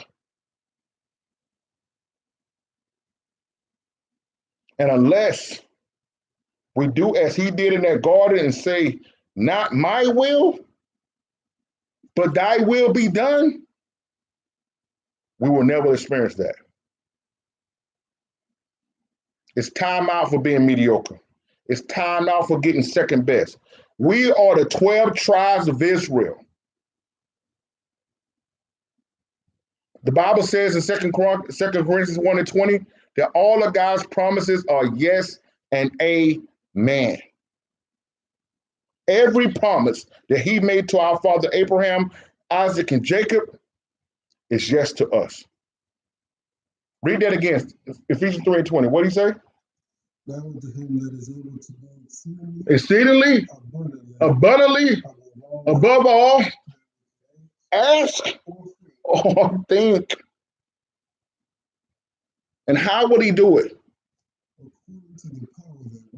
According to the power of Yeshua HaMashiach that worketh inside of us.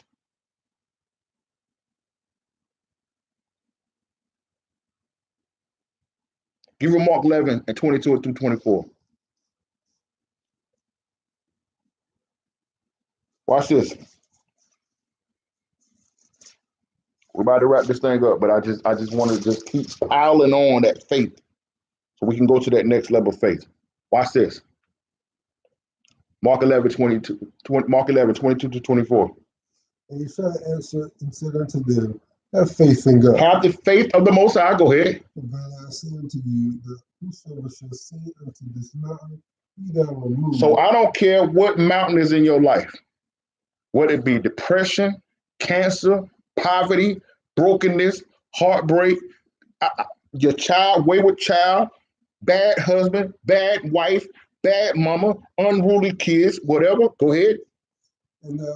And be thou cast into the sea. Go ahead. And shall not doubt in his heart. And don't doubt in your heart. But shall believe that those things shall come to pass. He shall have whatsoever he said. Next level faith. Go ahead. Therefore I say unto you, what things soever you desire when you pray, believe that you receive them, and you shall have it. Believe I will receive it. Believe that you receive them. You have to believe that at the point of you saying amen, it's yours. And then what will happen? You shall have them. Then you will have them. Next level faith. Exceedingly, abundantly, above all that you can think or ask. You understand? Next level faith.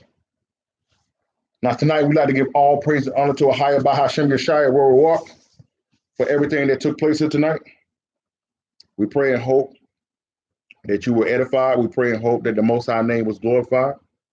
We want you to know, ladies and gentlemen, that there's no weapon that formed against you can prosper.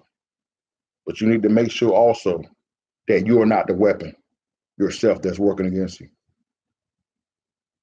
It's time to take back all that is ours and to be prepared to be used for the Most High. Many are called, but few are chosen. All of Israel is called, but only a remnant would obtain what he has for us. So as we always say, continue to be steadfast, unmovable, always abounding to the work of the Most High. We want you to know that we love you. We want you to know that we're praying for you. For those who's in the Charlotte area, make sure you come out tomorrow at our brothers and sisters, Pastor Ken, and run the schools at 131 Stetson Drive, Stetson Drive in Charlotte, North Carolina. So we start at 12 o'clock. They would love to have you. So as we always say, we love you, we're praying for you. Anything you need, hit us up. Mom Yashirana. Shalom. I don't just say I believe in him. I try to do what he said do. He's coming back again for his lost sheep of Israel. Count me in 130, 130, 130. Count me in 130, 130. Count me in 130, 130, 130. Count me in 130, 130. It's so sad, 2/3 won't make it. 2/3 won't make it. Yeshua died, spilled his blood, and he made a way. Hey, he is a provider, glorified and filled with love. There is no other. He's the greatest one of us. Do what he did, it's the things we can do. The one lip service, we gotta see it through. First step start with you, and forget everything you do. You don't wanna be left behind, caught up in the maze, walking blind. Love y'all, man. I wanna be in steadfast. that number. How me in there, how me Always bound to the work of the Most High. We'll see you guys tomorrow. Shalom from Yashua.